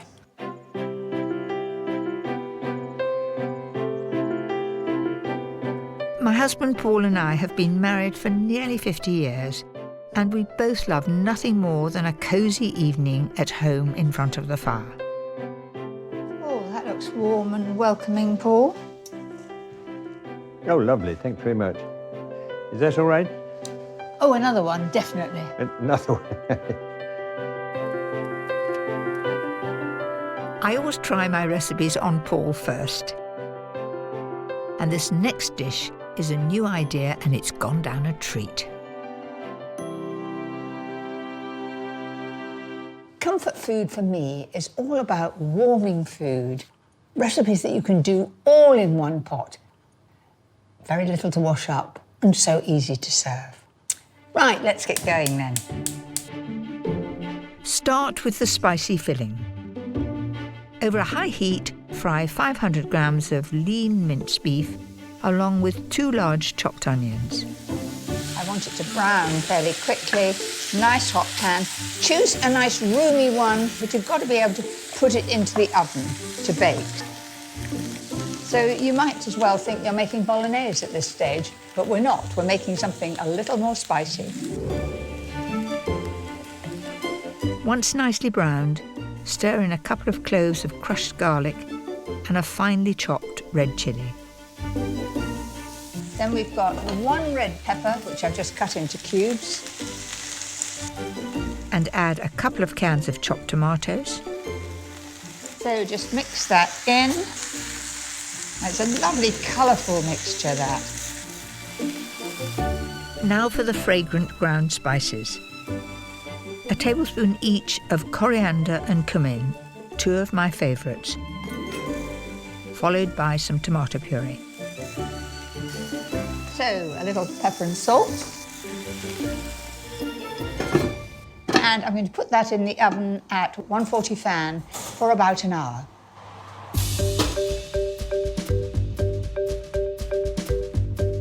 When it's all cooked through, my tip is to add a dollop of mango chutney. It just sweetens it up, particularly with tomato. I often feel that something a little bit sweet helps. So a couple of tablespoonfuls of mango chutney and some coriander.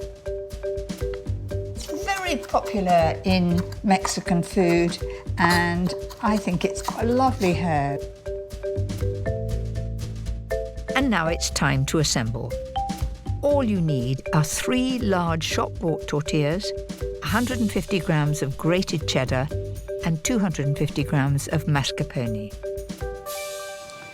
I'm going to put a third of the mince at the base. Do you know, the smell of the spices and coriander is lovely. It's not a hot, spicy dish. It's aromatic. And I found that even the young loved it. Mind you, the young nowadays do like things hotter than I ever did. Place a tortilla on top and spread over a third of that creamy mascarpone. Sort of softens the tortilla too. Followed by a third of the cheddar. And then simply repeat twice.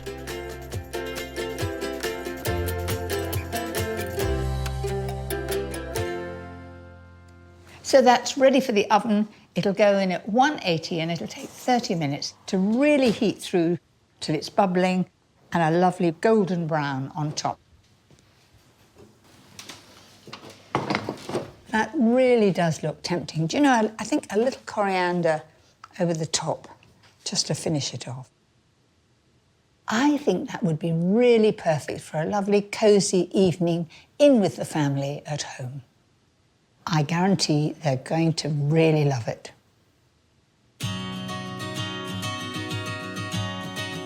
For me, there's one ingredient I use more than anything else when I'm cooking up something comforting, and that's garlic.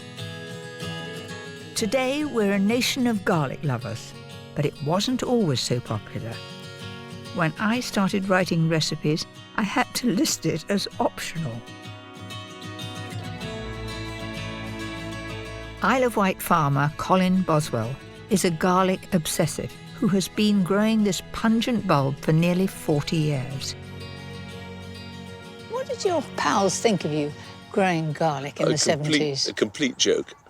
And it's only as people like M&S started to do a lot of garlic bread and chicken Kiev, and people started to say, oh, maybe he's got something right.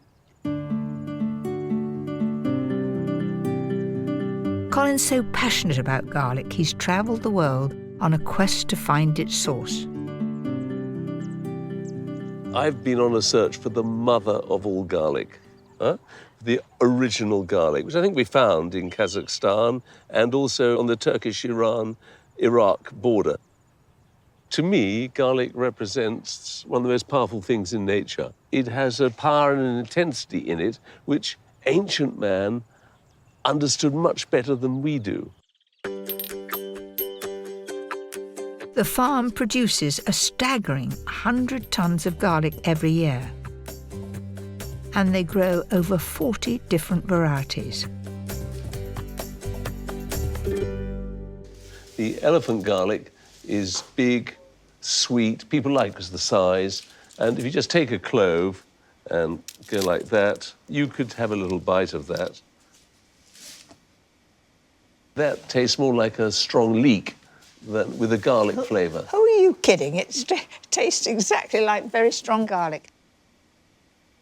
This is black garlic. It's been cooked for about 40 or 50 days, and what you end up with is this black, unctuous It looks like tapenade from here. It does. There we go. It's sweet. It's incredibly sweet. I wouldn't know that was garlic. If you've got sourdough bread that you'd cooked on a griddle and you spread that across, it would be divine. No. Colin's whole family work on the farm. Not only do they grow garlic, they also smoke it, and love cooking with it in a huge variety of ways.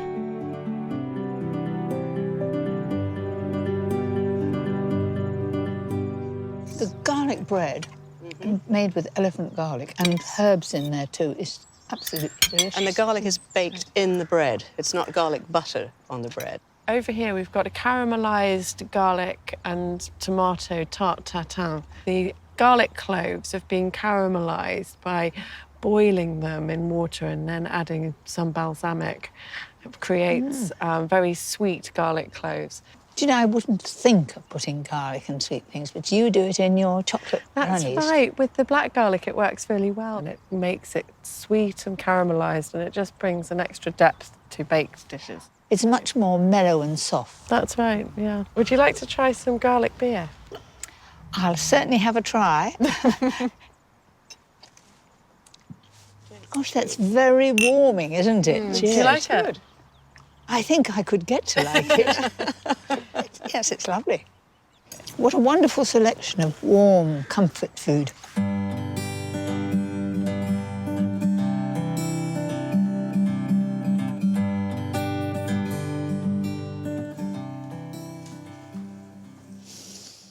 I'm very proud of this. And yes, I did grow it myself. I didn't get it from the garlic farm. It's an elephant garlic, and it's fresh out of the ground. It needs drying out, but garlic is an essential of many of my recipes, especially the one I'm going to make right now. This is my version of the French classic coq au vin, and this really is comfort food at its best.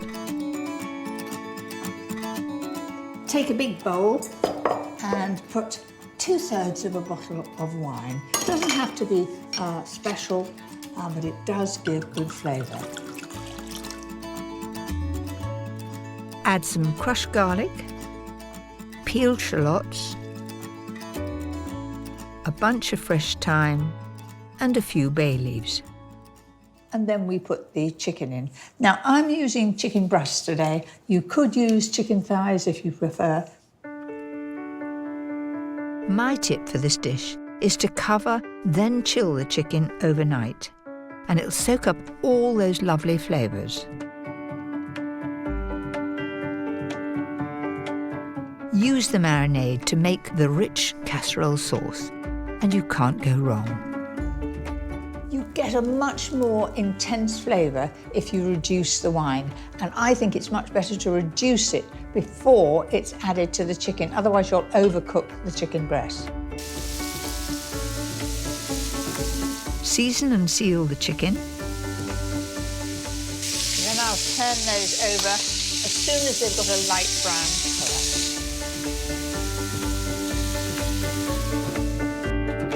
Once the chicken's done, time for some delicious smoky bacon.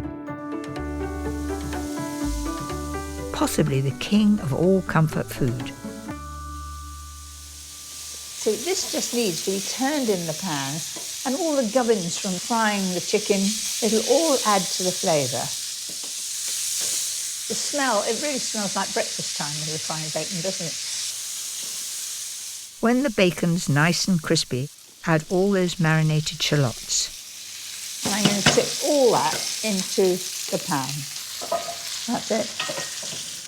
And the herbs are going in there. I've saved it from the marinade. Now I'm going to thicken the mixture. I've got an old trick that works every time. Whisk 150 ml of cold water into 3 tablespoonfuls of flour. This really is a foolproof thickening method. Then gradually stir in the marinade. Do this and there'll be no lumps. Finish with some tomato puree and brown sugar. And I'm going to show you how it coats the back of a spoon. Can you see that? I think that is just the right consistency. Now simply cook at 140 fan for around 20 minutes. To make this casserole sing, we need some mushrooms. I want them to have a really sort of a bit of a bite to them. Cook them off separately in hot butter so they don't become too soggy.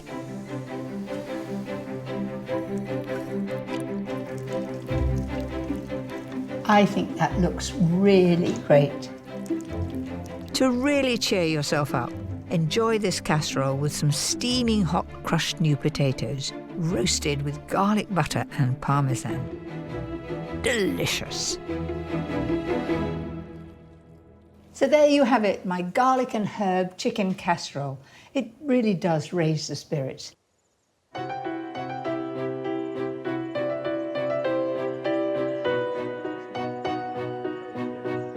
After a good long walk with our dog Millie, there's nothing better than coming home to something sweet. And there's one particular treat that Paul and I love. Both our mothers used to make it, and it never fails to bring back happy memories. First of all, the caramel. Now, some people find it difficult, and usually it's because they've used a non-stick pan and it crystallises. The trick is to add some water to a stainless steel or aluminium-based pan and dissolve the sugar slowly, stirring. And then I've got 175 grams of caster sugar. In that goes. And keep the heat fairly low until it's totally clear.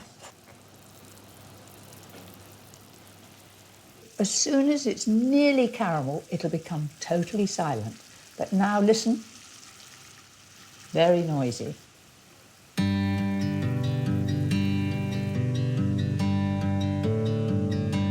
Don't make the caramel too dark because it'll be bitter. It wants to be a deep straw colour. That's it. Let it set on a cold surface while you make the custard. Simply heat 600 ml of full-fat milk.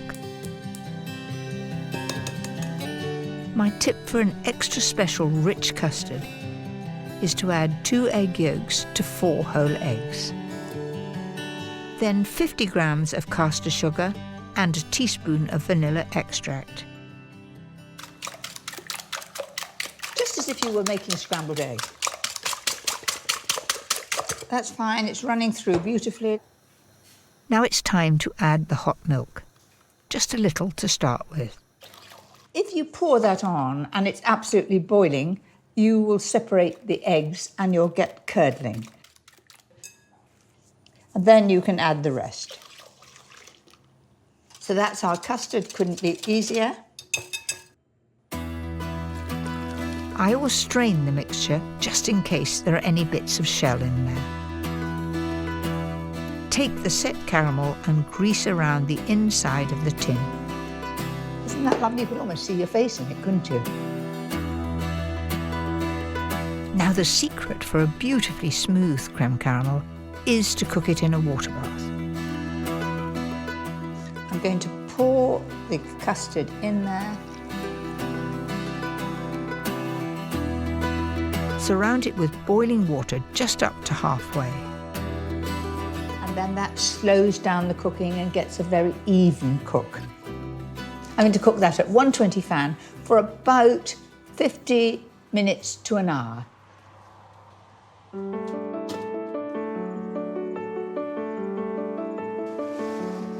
Once cooked, leave it to sit in the water for about half an hour.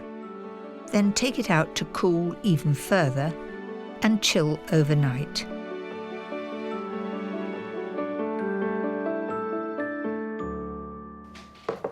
Now that is really cold and the caramel will have become liquid. I look at this plate with real affection. This was given to me by my Auntie Molly when I first began to be at college and interested in cooking, and it's just perfect for turning out something like caramel custard because it's got a bit of depth just there. To help centre the caramel custard, add a few drops of water to the plate first. So put that on top like that. A wing and a prayer. 1, 2, 3. And now's the time to reveal it. Doesn't that look good?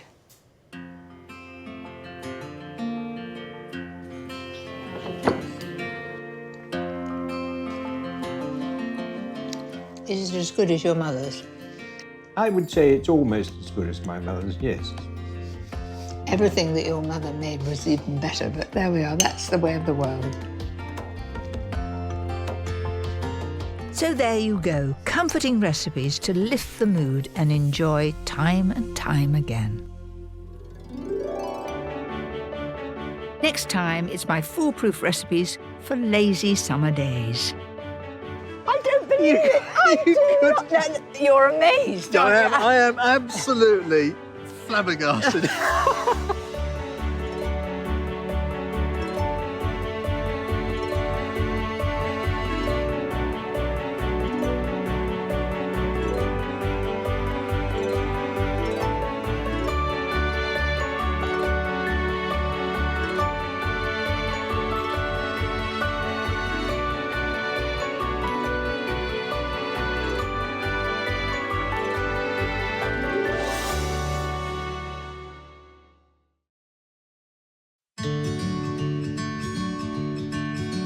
I'm Mary Berry, and in this series I'll be sharing some of my best foolproof secrets with you. I think it's really important to have a selection of trusted recipes that you know will never let you down. No matter what the occasion, I'll show you how to make it simple. From my delicious ideas that will thrill the family, That's the best thing I've had all day. to scrumptious goodies for all those special days. I never drink at lunchtime, but this is an exception. Quick and easy meals when time is scarce, and dishes for days when you just want to show off. Today, it's foolproof recipes for the glorious summertime.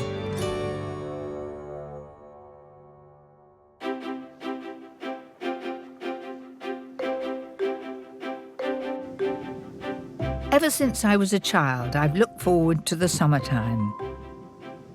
I've always loved the great outdoors, whether it's a trip to the seaside or a picnic by the river bank. When the sun comes out, I like to make the most of it. My mother used to make wonderful picnics, and I've inherited her passion for outdoor cooking.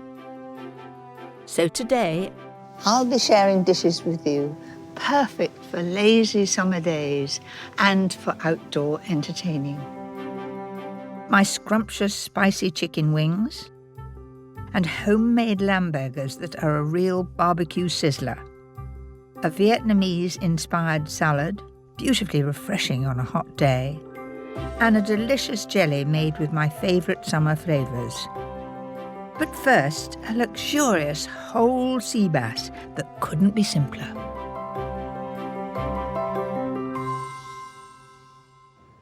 I love to serve fish in summer. It's so beautifully light and it's quick to cook too. I have got 50 grams of butter here, and it really does want to be quite soft, and this is soft. Makes it much easier to cream it down. Use half the zest from a lime for the butter. I'm getting every little scrap of zest off there. And keep the other half aside to make a sauce. Next, add the juice from half of the lime. Into the butter. And add some pepper and salt. Just mash it down. Already it looks quite green because of the zest, but the dill is what makes it. And I'm not going to throw away the stalks. The stalks I'll put inside the body cavity of the fish, and it will add flavour. That looks pretty good to me.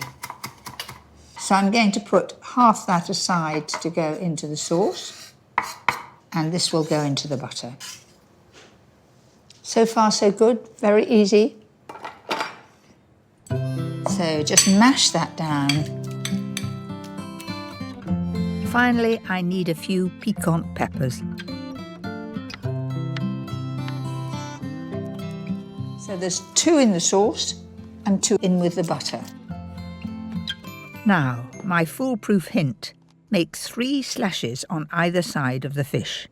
The reason why I'm putting these slashes here is because I want to get wonderful flavour into the fish. And I'm going to put the butter in there, and that will all seep into the flesh and make it very moist and very delicious.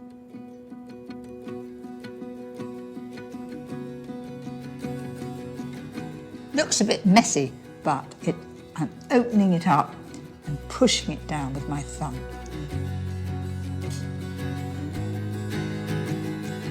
I've already buttered the foil to make sure the fish doesn't stick.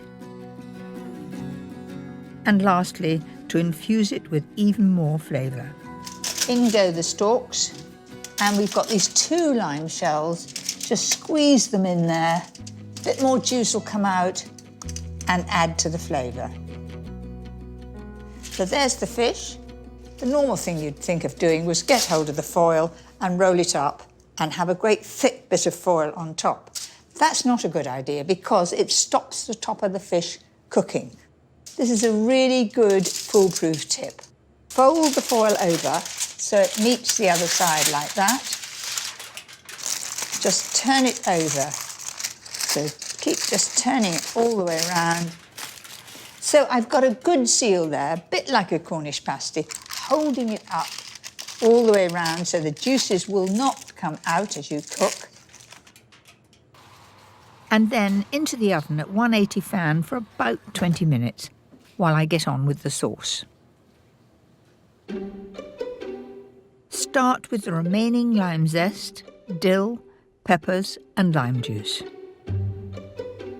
Add a teaspoon of Dijon mustard and a dash of sugar.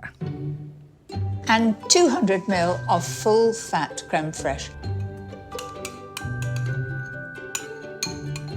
Then I'm going to put some pepper and salt in there. What could be easier?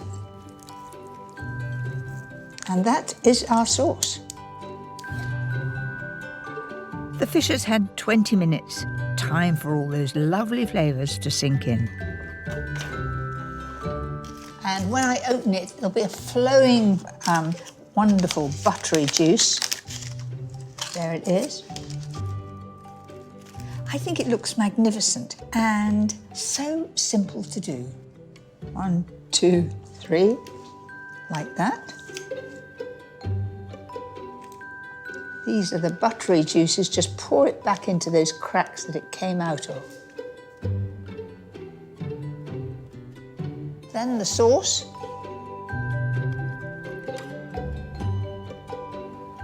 I've got a little bit of dill. I think the dish would look nice with some of that on. Lovely. So there you have it. Seabass with dill and lime sauce. All very tempting and very decadent. I can't wait to get my knife and fork in there. Nothing beats fresh fish and shellfish in summer. And what could be more delicious than crayfish straight from the river? Even on a blustery summer's day like this one. Crayfish are in abundance in our waterways, but you have to make sure you catch the right ones. So I'm meeting experts, Jules and Nick, who know where to fish in these Oxfordshire waters. Hello. Hello, lovely to meet you. I'm Jules. Jules. Yes, lovely to meet you. Hello, Mary. I'm Nick. Pleased to meet you. Right. I hear that this is a really good place to do crayfishing. It's a fantastic place to catch crayfish. I mean, I'll put out maybe only 4 or 5 nets, and overnight we can pull in 5 or up to 7 kilograms of crayfish in one 24-hour session. So 7? That's 7 bags. it's a lot, yeah. 7? Yeah. They work like lobster pots. The crayfish are attracted by the bait. They walk up the net, through the hole, fall in, and they can't, because of the shape of the net, they can't get back out again. You need a licence to do this, though only fishing for American signal crayfish is allowed. This is because they're considered pests, almost wiping out our native white-clawed crayfish since being introduced in the 1970s. so the more we can catch, the better.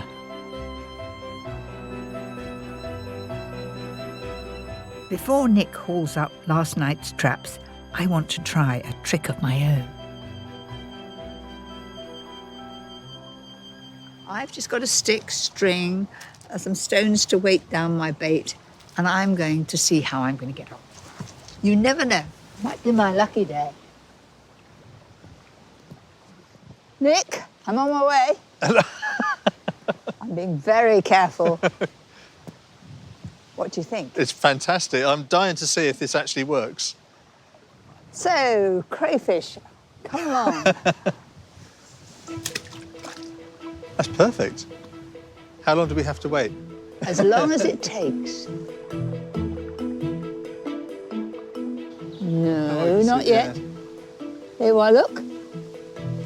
I'll cast again. But do they know that there's the most tastiest bit of bacon for them to come? But of course, maybe we shouldn't be talking. You know, true fishermen who are on the side of a bank, or stamping.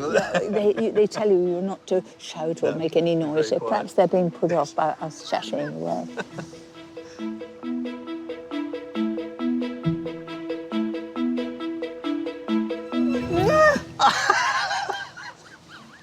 I don't believe it! I do not! Do you know, look, it's gone. Catch it. Now, what we have to do... You're amazed, aren't you? I am absolutely flabbergasted.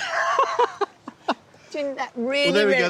That's him being the signal crayfish thing with the aggressive claws. And now we're not allowed to put that back in the river. Well, you're not putting it. I'm telling you, you're not putting it. But this is, I'm sure nobody will ever believe it, but this is absolutely genuine. With my little bit of bacon, we have caught that one. That is fantastic. Shall we try for another one? I'm going to put this in the I've still got the bacon too. You've still got the bacon. That is unbelievable. Oh, in you go.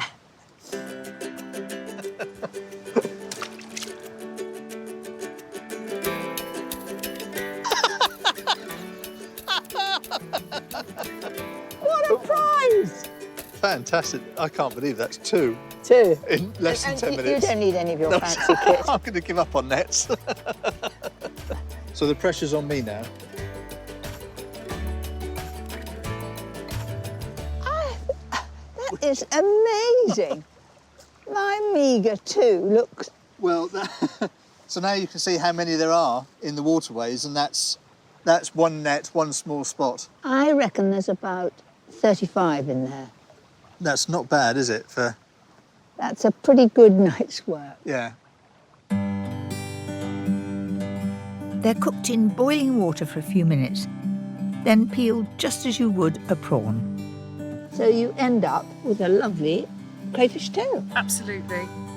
Jules's favourite way to serve crayfish is on a bed of watercress with apple and yoghurt sumac and lemon dressing. Smell it. Mm. Nothing's fresher than that. Beautiful. There we go. You have to try and find the ones that you caught. Nick? That was definitely from That was definitely one you caught. Of course, you don't have to catch them yourself. You can buy shelled crayfish in shops, and my next summer recipe really makes the most of them. Sometimes we get a bit tired of just the green salad, the tomato salad, the rice salad. This one is quite different. It's a rice noodle salad inspired by aromatic flavours in Vietnamese cooking. Start by preparing the noodles as it tells you on the packet. There's nothing more foolproof than that. Next, grate 3 centimetres of fresh ginger. And I love fresh ginger. I mean, I've grown up with dried ginger, you know, just to use in ginger biscuits and things like that. And so very excited when fresh ginger came along. That's it, that's just about the right amount. De-seed and chop half a cucumber. Add a finely chopped chilli, a finely sliced carrot and red pepper, and then a clove of crushed garlic. Into that go 6 sliced spring onions. And you don't need to blanch them, do anything with them, but just drop them in. And a couple of handfuls of fresh herbs. I've got mint here, and you just need to chop it just before you need it in a salad, because if you chop it all ahead, it goes black. That's just perfect in there. Then we come to some nice young coriander here. There's a lot of chopping for this recipe, but it's well worth it. Finally, in go 150 grams of bean sprouts, and then you're ready to add the noodles. And now to the dressing. I need 3 tablespoonfuls of lime juice.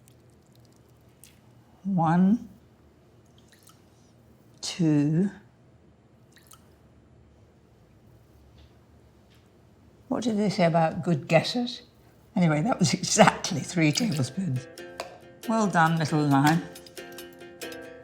Add 3 tablespoonfuls of sugar, 3 of fish sauce, 1 of sesame oil, and whisk it all together. And then we just toss all this in the sauce.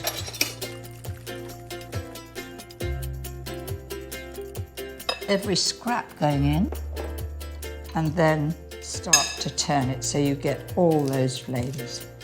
And make sure that you get right to the bottom so everything gets into that wonderful sauce. Doesn't that look healthy too? And it is healthy. So that's really well mixed in. I can't wait to taste it and get it in the dish, so here goes.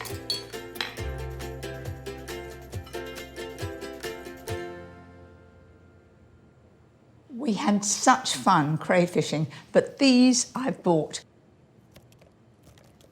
And I think that looks great.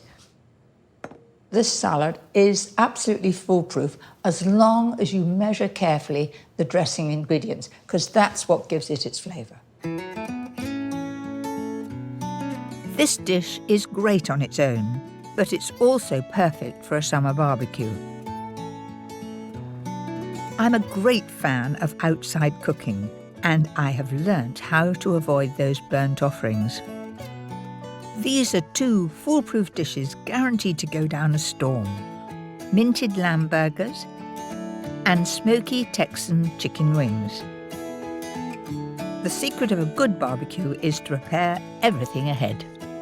Texan chicken wings, such fun and really, really tasty, and chicken wings are very inexpensive.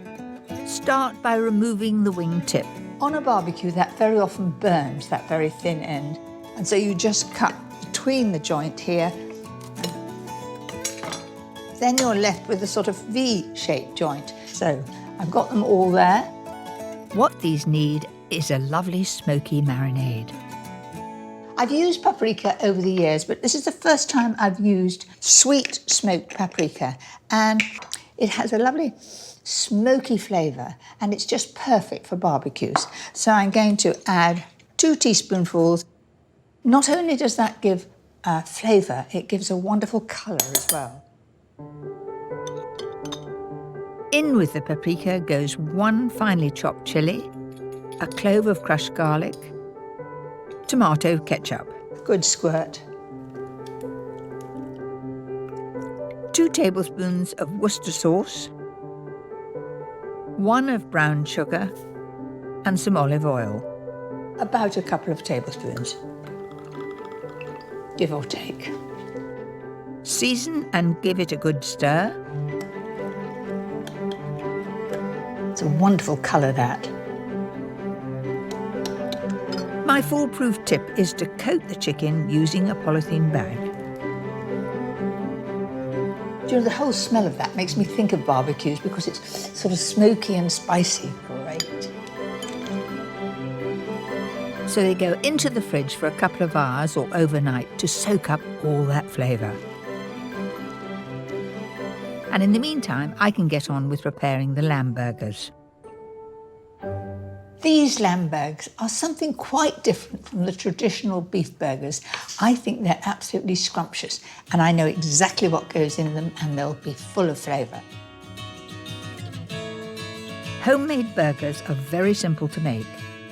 Start with a herb breadcrumb mix to flavour the meat.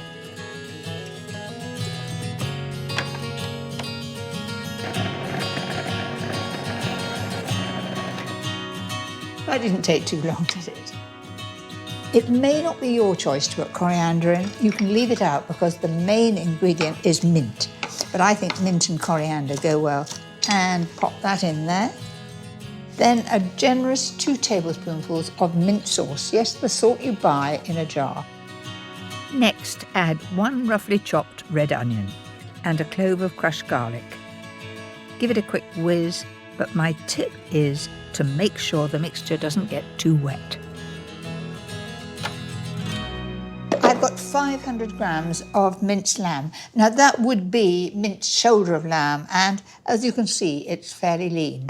So all this wonderful flavouring things are going straight in there. Add a little seasoning and then work the mixture together. Nice clean hand going in. Actually, I am going to shape them with my hands anyway, so. A bit like kneading bread. And the one thing you can't do is over-knead this. Once it's mixed well, you simply divide it and shape it into burgers.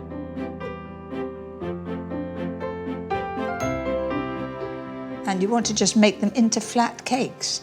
And with wet hands, it's quite easy. I think that's a nice shape. We'll make them into 8.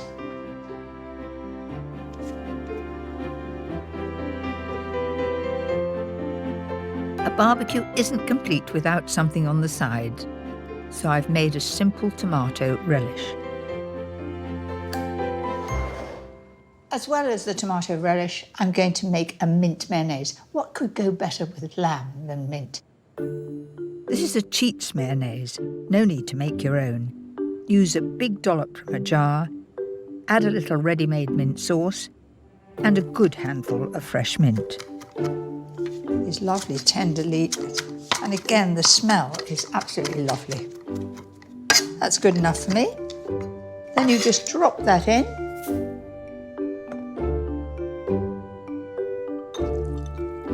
You can do all this the day before and keep it in the fridge ready for when you need it.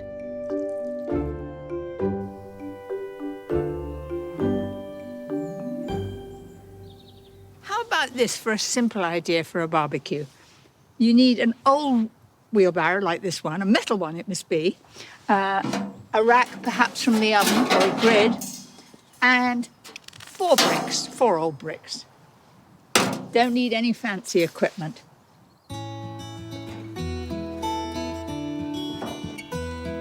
My first barbecue memory was in 1973 when the children were little. All I managed then were sausages and beef burgers, but I loved the fun of it. And though I'm all for the chaps doing the barbecuing, secretly I do like to have a go myself. Now that really was simple. The secret of good barbecuing is to do it slowly. First of all, make sure that the charcoal goes down to be white, and there will be an intense heat, and that's when you barbecue. So I'm going to leave that to its own devices for about half an hour, wash my hands and get on with the food.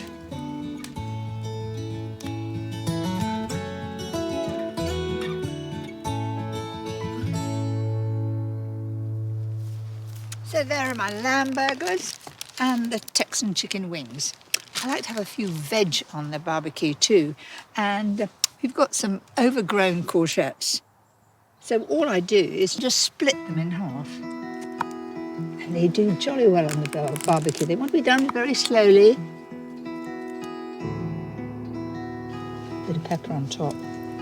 That's it. So how's the barbecue doing? The charcoal has gone down to embers. So let's get going.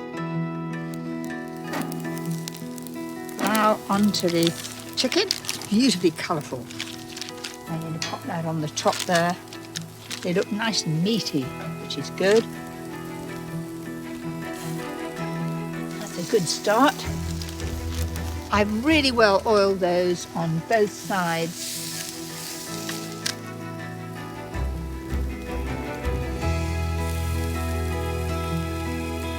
Let's turn these burgers over. Just the perfect colour. And that's how barbecuing should it be. It should not be charred. It should be just that lovely colour. And how's the chicken doing? Oh, that looks just about right.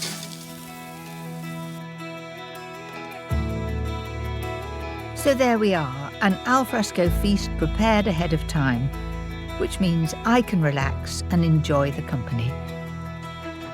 How about that? That's what we need. Beautiful. Right, do take a view. Oh, yes.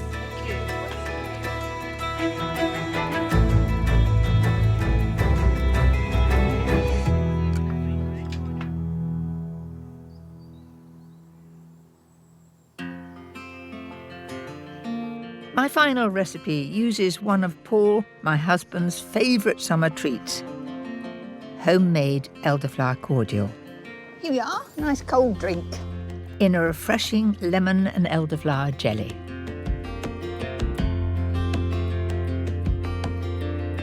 This idea captures the essence of a British summer.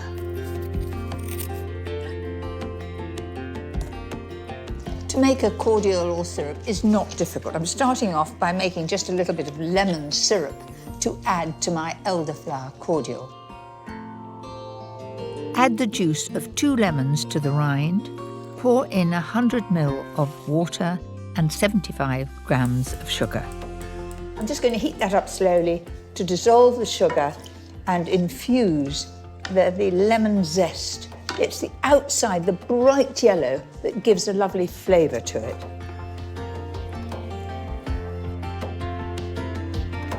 Soak 20 grams of gelatin leaves in cold water until soft. Remove the lemon zest. And after a few minutes, add the gelatin. Now that's how it should be. You're going to see it's quite squidgy, and just squeeze that out and then just drop that in and it will dissolve in this hot liquid. And finally add 400 ml of water and 250 ml of elderflower cordial. Sharp smell of lemons and a hint of elderflower. So there it is, ready. I like to serve this in individual glasses. In the back of the cupboard, you might have one of your mothers like that. I don't know, I'm sure they came free with a packet of something, but even so, when they're filled, they look good. Let those cool and then into the fridge for around 6 hours or overnight to set.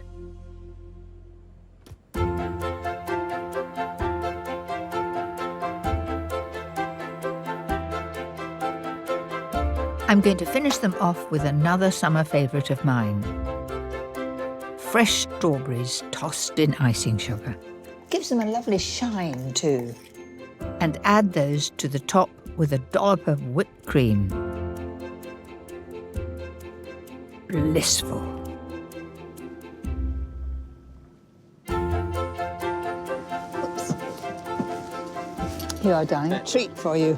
Thank you very much indeed. That's very nice. Great treat. Are they our strawberries?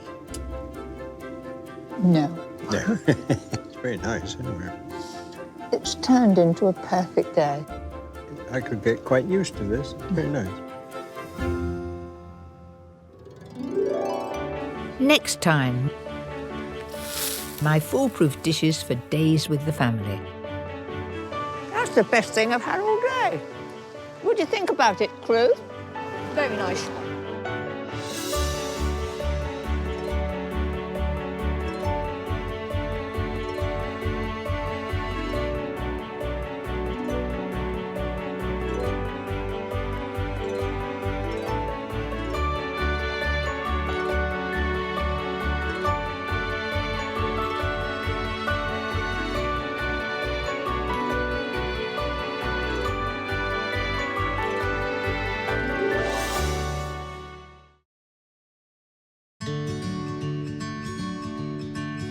I'm Mary Berry, and in this series I'll be sharing some of my best foolproof secrets with you. I think it's really important to have a selection of trusted recipes that you know will never let you down. No matter what the occasion, I'll show you how to make it simple. From my delicious ideas for lazy days. Here, darling, treat for you. I could get quite used to this. It's very nice. To moments when you feel like something a little comforting. And scrumptious goodies to thrill the family.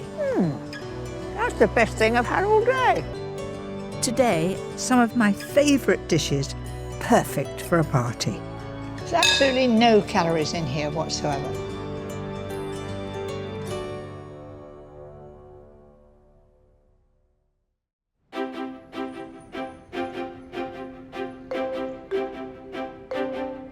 I love putting on a party, but to some people, cooking for a crowd is very daunting. I've always enjoyed sharing my ideas for party recipes. It's a time when you want food that's fun and different, but doesn't take forever to prepare. Entertaining shouldn't be complicated, so I'm sharing with you some foolproof recipes. A colourful salad platter, great for a party table. A classic terrine that's seen me through many happy occasions. A phyllo surprise that always has them coming back for more. And a truly impressive gâteau. But first, a delicious curry that makes a delightfully different party piece. When I was first married, I loved having people round, and there was certainly no room to sit down. People sat on the stairs, they sat on the floor. I could never get up now. And all the rage was a fork supper. That meant that you had a plate and a fork, and I think it's a splendid idea. Right now, I'm going to do a Thai chicken curry. It's perfect for a crowd, and all people need is a fork and a bowl. Add 6 sliced chicken breasts to a tablespoonful of red curry paste. It really couldn't be easier. Keep turning it over so that every bit is coated.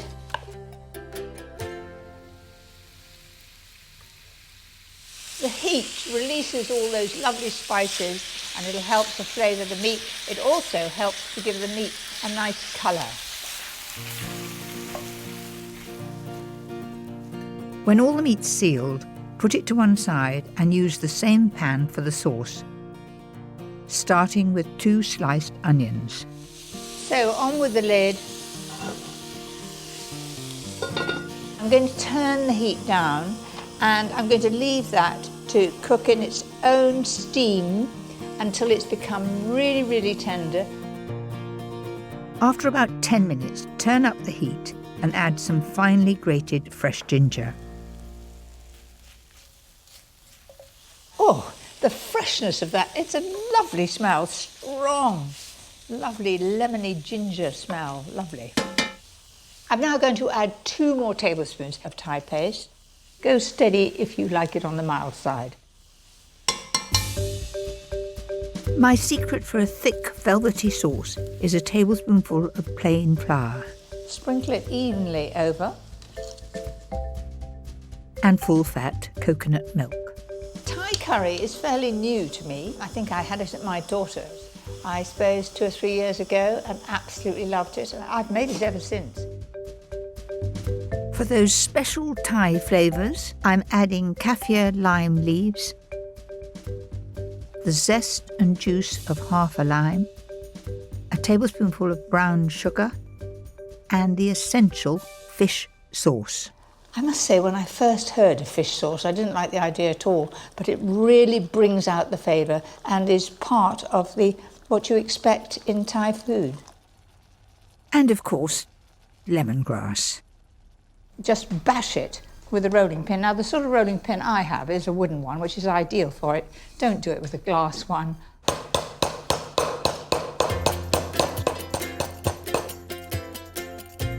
Now I'm going to return the chicken And as you're going to be doing this for a party, it's essential not to overcook it. About 5 minutes should do it. Right.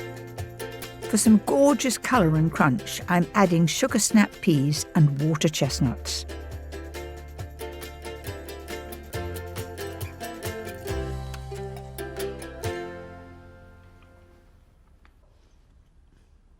It's awfully good. I love exploring new ideas, but sometimes there's nothing quite like the classics. And this recipe is one I've served at many a happy celebration. I love going back to my old favourite recipes when I'm having friends round for a party. Now this one is a ham hock, and I'm going to make it into a terrine. Many people are really frightened of making a terrine, but I promise you this one is very easy and it's foolproof.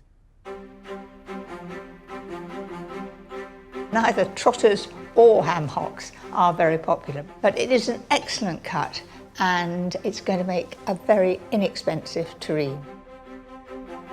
The secret to this terrine is slow cooking the meat with celery, carrot, onions and some peppercorns and fresh thyme to give it plenty of flavour.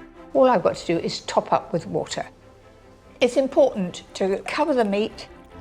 That's it. So I'm going to bring that to the boil and then I'll transfer it to the oven. That weighs a ton, but I'm going to be very careful.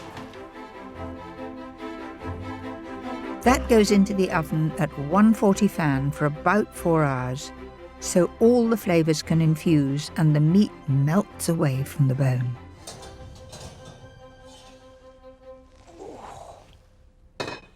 If the smell's anything to go by, it's going to be wonderful. Oh, it's soft and it's absolutely falling away from the bone. That's exactly what I want. It's come off the bone without being asked. There we are. Oops. Look at that lovely chunk of meat there. Then you're left with a bone there. And I know who will like that. Break the meat into pieces. I want to keep it in shapes because as you cut through, it gives a lovely effect. Now that is perfect, it's all done. All those delicious juices from the cooking can now be reduced to make a beautiful jelly to hold the terrine together. I'm using 5 grams of gelatin. Can you see that? It's soft, squidgy, and then you take it and you drop it into that very hot stock. It wants to not be boiling, just very, very hot. And it is slightly cloudy, but that is all part of its charm. If it's terribly clear, I'm suspicious because it'll have no flavour. Now I'm ready to assemble the terrine. In the very bottom, I'm going to put chopped parsley so that when I turn this out, I have this wonderful green layer and it does look very smart. So just a little in there. Not too much. I don't want all the parsley to float about. And I've got some mustard seed here. I'll just put a little over here now. The mustard seeds add interest. So you do it in layers.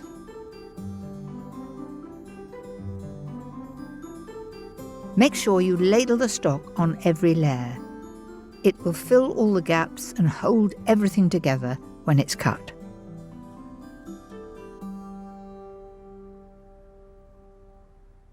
I'm quite chuffed with that. I think it's going to be something that is just a little bit different, and I bet it's something you haven't tried making before. And leave that until it becomes stone cold, and then put it in the fridge overnight. I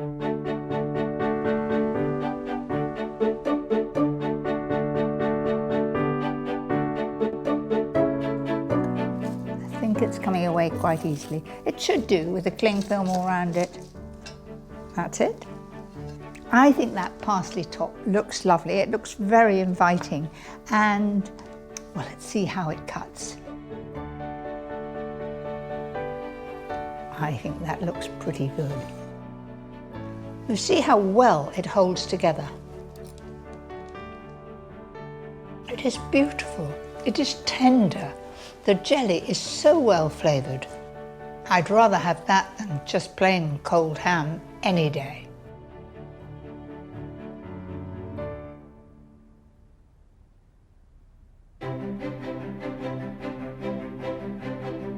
When I'm planning a party, I make sure some of the dishes are blissfully quick to prepare. The secret is to use fruit and veg in season at its best. And at this time of year, what could be better than sweet, ripe tomatoes? With more sunshine hours than other parts of the UK, the Isle of Wight is perfect for tomatoes. And I've come to discover some of the wonderful varieties grown in Newport. Brian, when I was growing up, there was only one kind of tomato, all the same size, quite big. I think they were called Moneymaker, but that was it. We've got about 40 varieties we're growing at the moment. So we've got everything from big beef tomatoes to tiny cherry tomatoes, some on the vine, some off the vine, lots of different colours, yellows, orange, pinks. We have one guy who goes around looking for lots of different varieties, and his quest is to basically find the tastiest tomato. I think he's got a very cushy number. I wouldn't mind going around the world tasting tomatoes. Try one of these, Mary.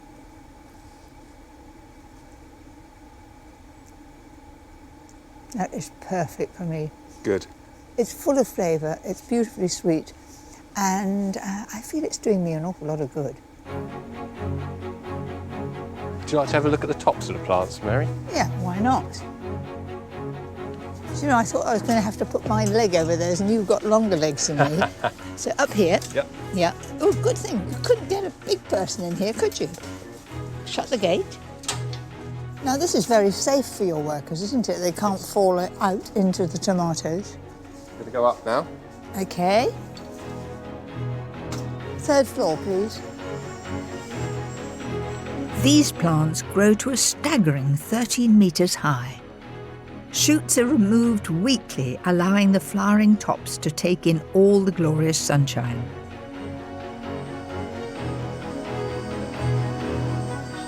It really is another world right up here.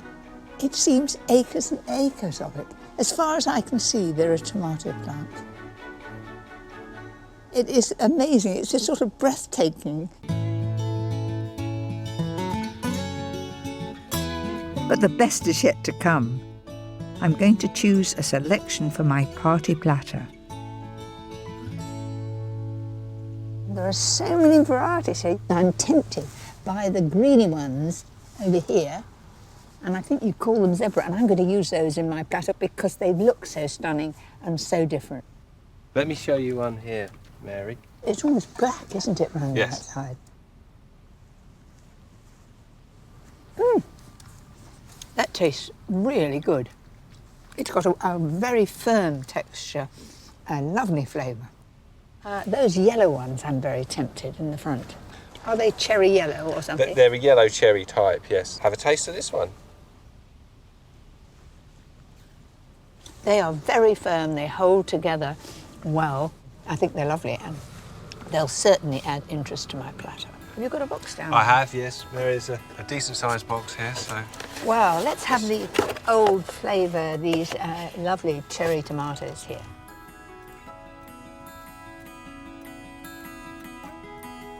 I've got a really colourful, magical spread of tomatoes, lots of variety. And a glorious harvest for my next recipe. As simple and fresh as it gets. Perfect for a celebration. Just look at this selection of tomatoes. The colours are spectacular. It's amazing how in many vegetables we're turning to different colours. If you're preparing it ahead, don't put salt on the tomatoes, because if you do, it'll draw out all the moisture and you'll be left with a pool of liquid underneath. I think I rather like the look of these. A simple dish like this makes the ingredients the star of the show, so you can't really go wrong. I'll just toss them in so they're all quite haphazard. Spring onions go beautifully with tomatoes, and these will add a bit of crunch. That's it. Sprinkle that over the top, all over. So I've left a little hole in the middle because I'm going to put a little bowl there of my goat's cheese, and I'm going to make it into a little sort of mousse. I think a great change from mozzarella. After all, we're changing the colour of the tomatoes. Why don't we change the type of cheese? This mousse is definitely foolproof. Just whip 100 ml of double cream with 150 grams of soft goat's cheese. Mixing the goat's cheese with the cream makes it a lighter texture and a little bit richer. What could be easier? So that goes into the centre. We're getting there. To bring it all together, blend fresh basil, garlic and olive oil for the dressing. Delicious. Don't put this on till the very last minute.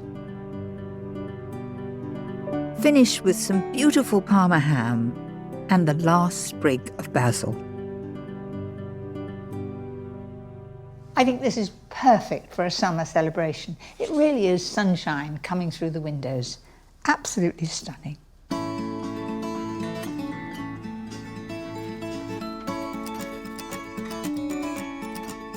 Whether I'm laying on a spread for a few or scaling up for numbers, I've always loved a dish on the table that's just a little bit different.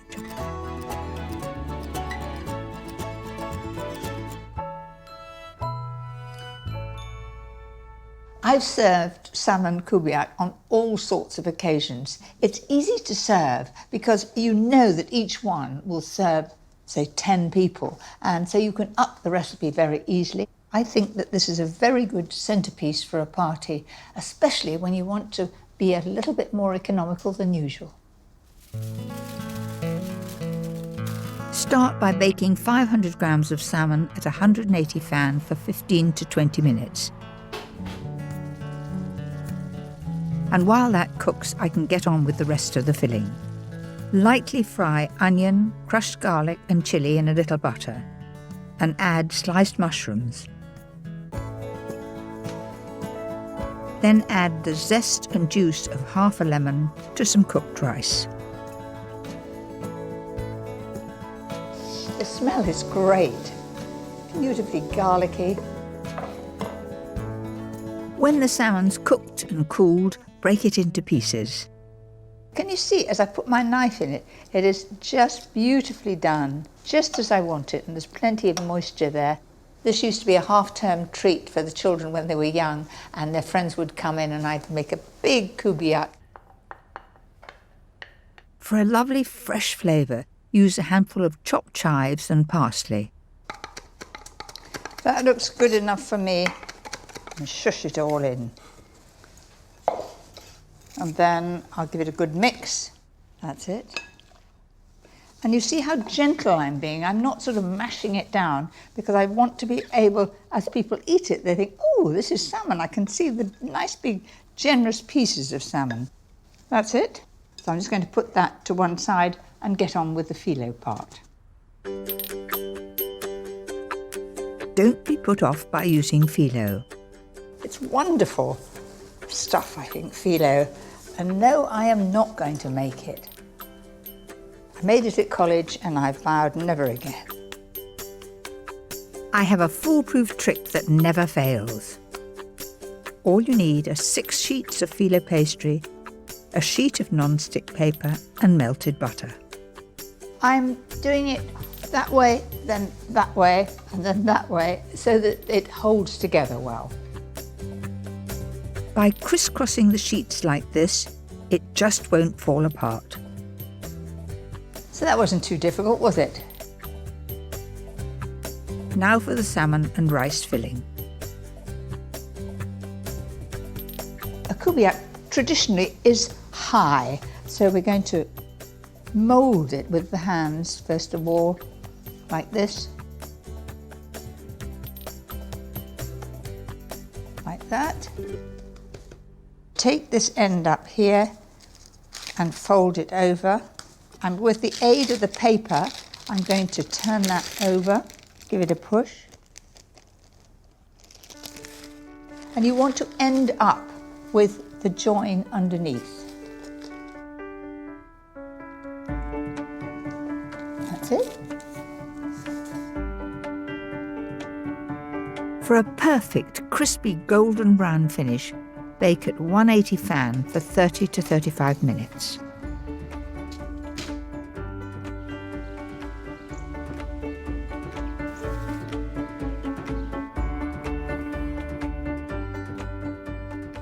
I'm really quite chuffed with that.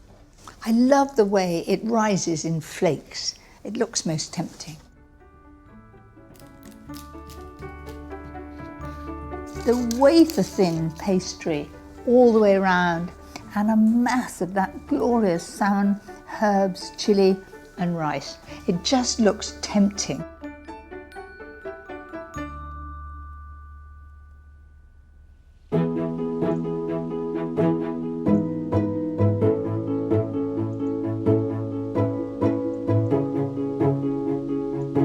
I've always enjoyed cooking for lots of people, and a summer's day is the perfect excuse for a party in the garden. Today we have the garden owners of Buckinghamshire who open their gardens for National Garden Scheme, and they're all coming here on a jolly and to see our garden.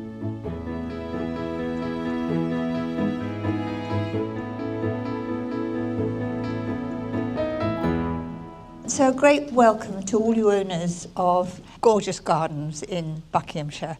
And for once the weather forecast said the sun would come out between 2 and 3. They're quite right, aren't they?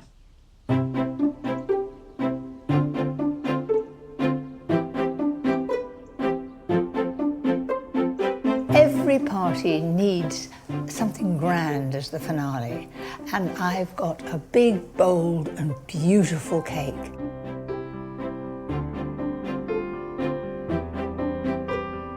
What I love about this is the Genoese sponge, one of my favourite things to make. For each sponge, whisk 4 eggs and 125 grams of caster sugar. A lifetime of baking has taught me to rest the bowl on a wet cloth, or it will slip. On it goes.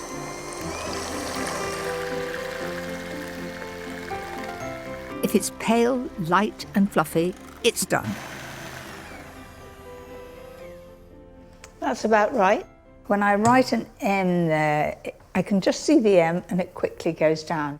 Did you notice I was moving the whisk around? If you stand still, the outside won't mix very well. Follow exactly as I've done and you'll make a good Genoese sponge. Well, so far so good. Now slowly add 125 grams of self-raising flour. And folding in is going round the outside and cutting through the middle. Outside and cutting through the middle. You'll need to be gentle to keep the air in and make your sponge lovely and light.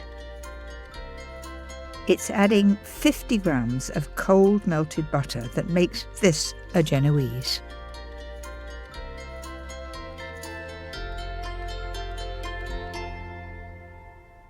So that is absolutely scraped clean. My mother would be proud of me, wouldn't she? She always used to say I was a bit of a... used to do things rather quickly when I was baking. I've learnt that it's a good idea to take every scrap out, makes a bigger sponge. Make the second one in just the same way, then into the oven for around 30 minutes at 160 fan until golden and springy to the touch.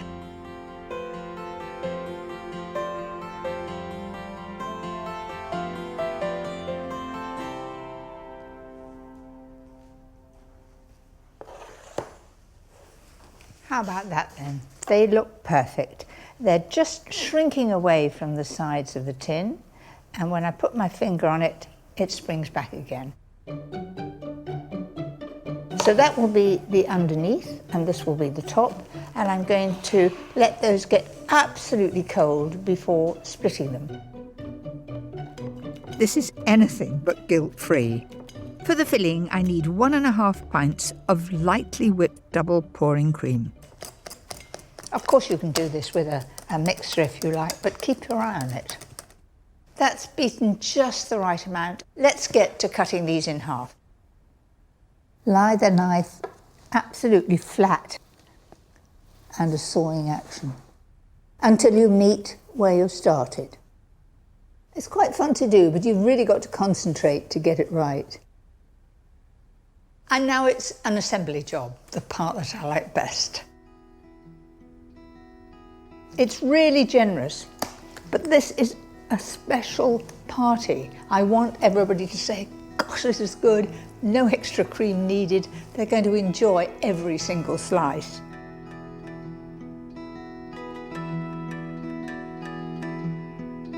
I'm adding blueberries, raspberries and blackberries. But keep clear of the larger fruits, which will need cutting.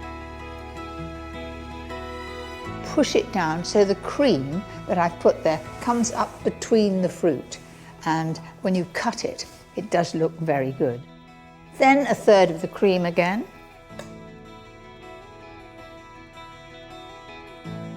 It's best to do all this the night before and keep it in the fridge. Cream will soak into the sponge, keeping everything lovely and moist. There's absolutely no calories in here whatsoever.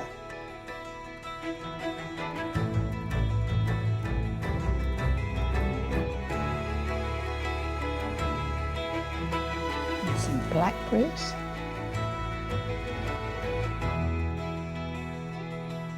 Have I gilded the lily too much? No, I don't think so. I'll put a few more on. I think that's a most spectacular finale to any party.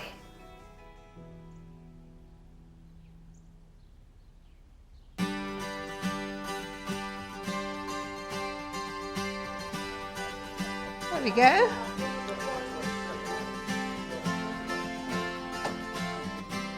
That looks amazing.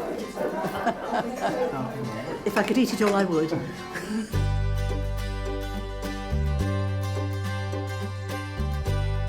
I love having a crowd. I'd never write a book cooking for one.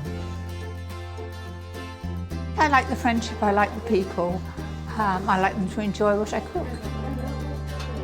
It's absolutely delicious, very summery. I hope we're allowed seconds. All her recipes work, that's the lovely thing. You always know if you want to make another recipe you've never done before, if it's a Mary Berry, it's going to work. Everybody seems to have enjoyed themselves, and it's good to spoil them.